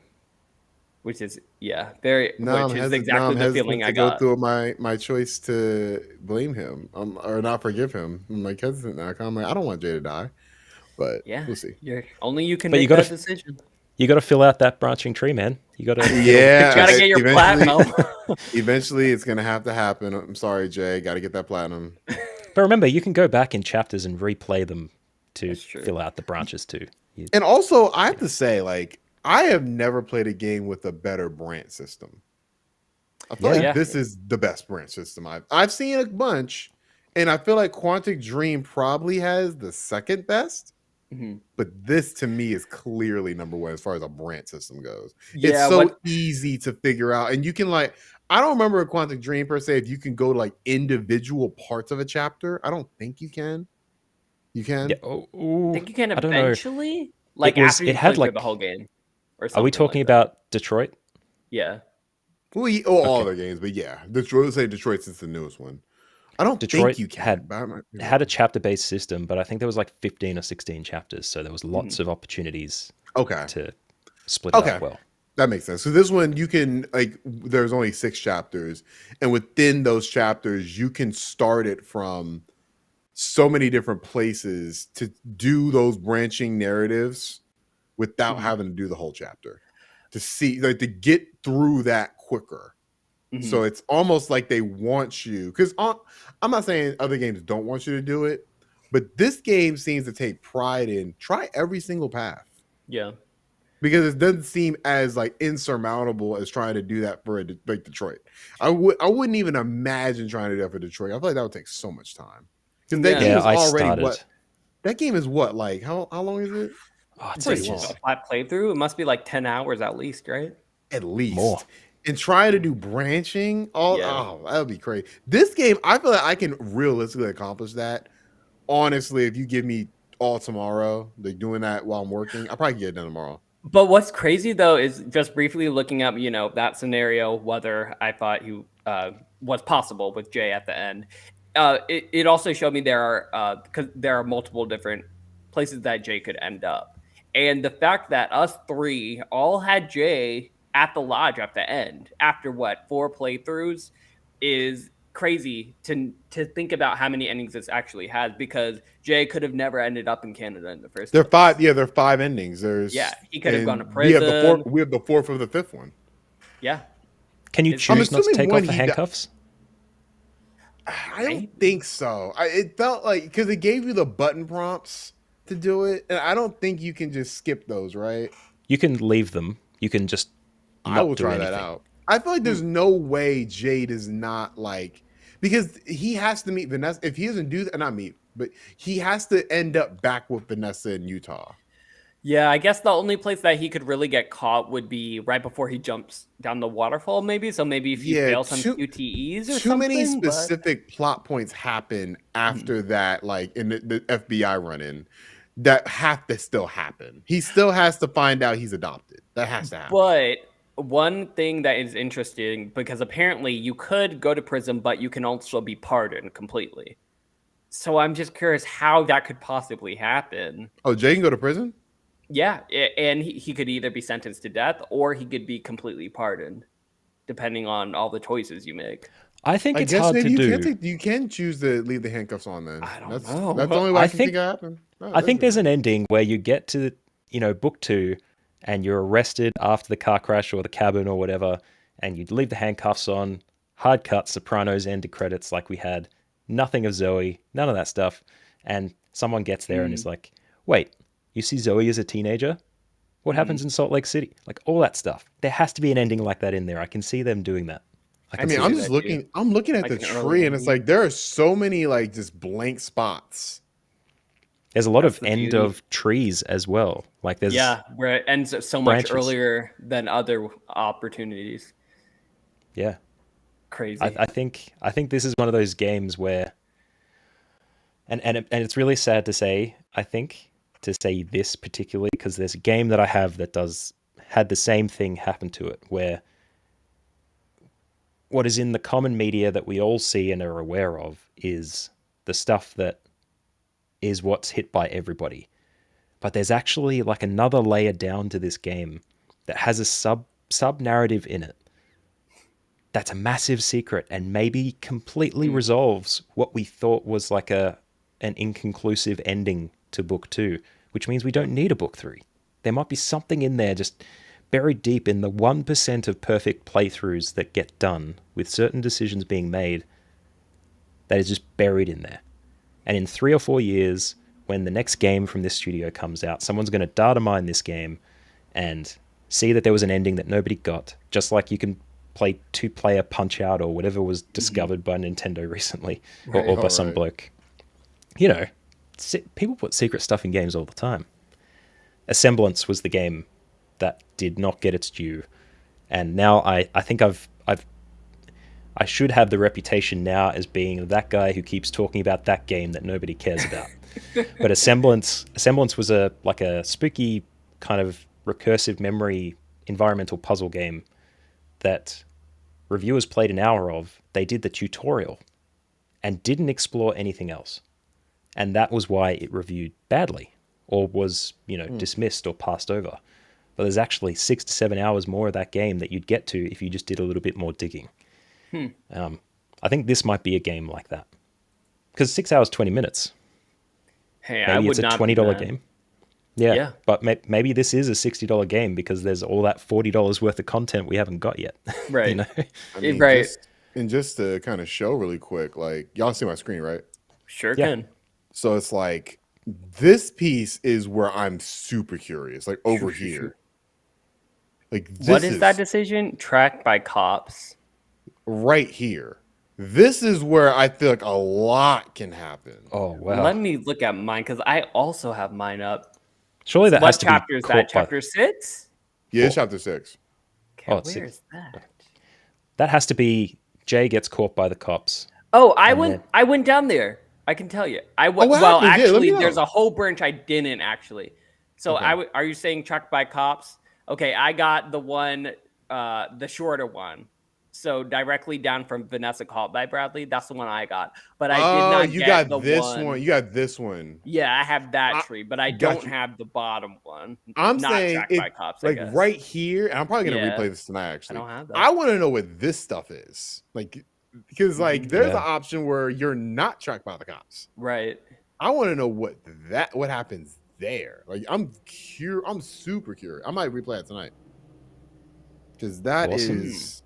And that's the beauty of the game, like the beauty of this game is no matter what decisions you make, you are bound to want to replay this and see what else happens, or at least look at another playthrough or talk to somebody about this game. I mean, I feel like we've attacked pretty much everything we've needed to. Was there any other thoughts we had concerning this game that we need to talk about? Because I feel like we attacked everything. We went through all the chapters, but I think we did everything. But look, it was us going like back and forth about the bits that we did different and the things inferred from what we've seen and what we potentially haven't.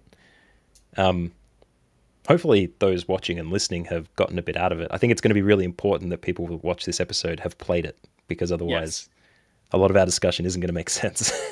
Michelle? Who's Michelle? Vanessa? Paul? It's like, It's it's going to be like being the fifth wheel at a friend party where you know nobody, and they're like going, do you remember when Tyler went to that place and Gary was, giving John the business about that thing he did 30 years ago? And you're just sitting there going, sure, just nod your head. I'm going to get another beer. I'll be back in a minute.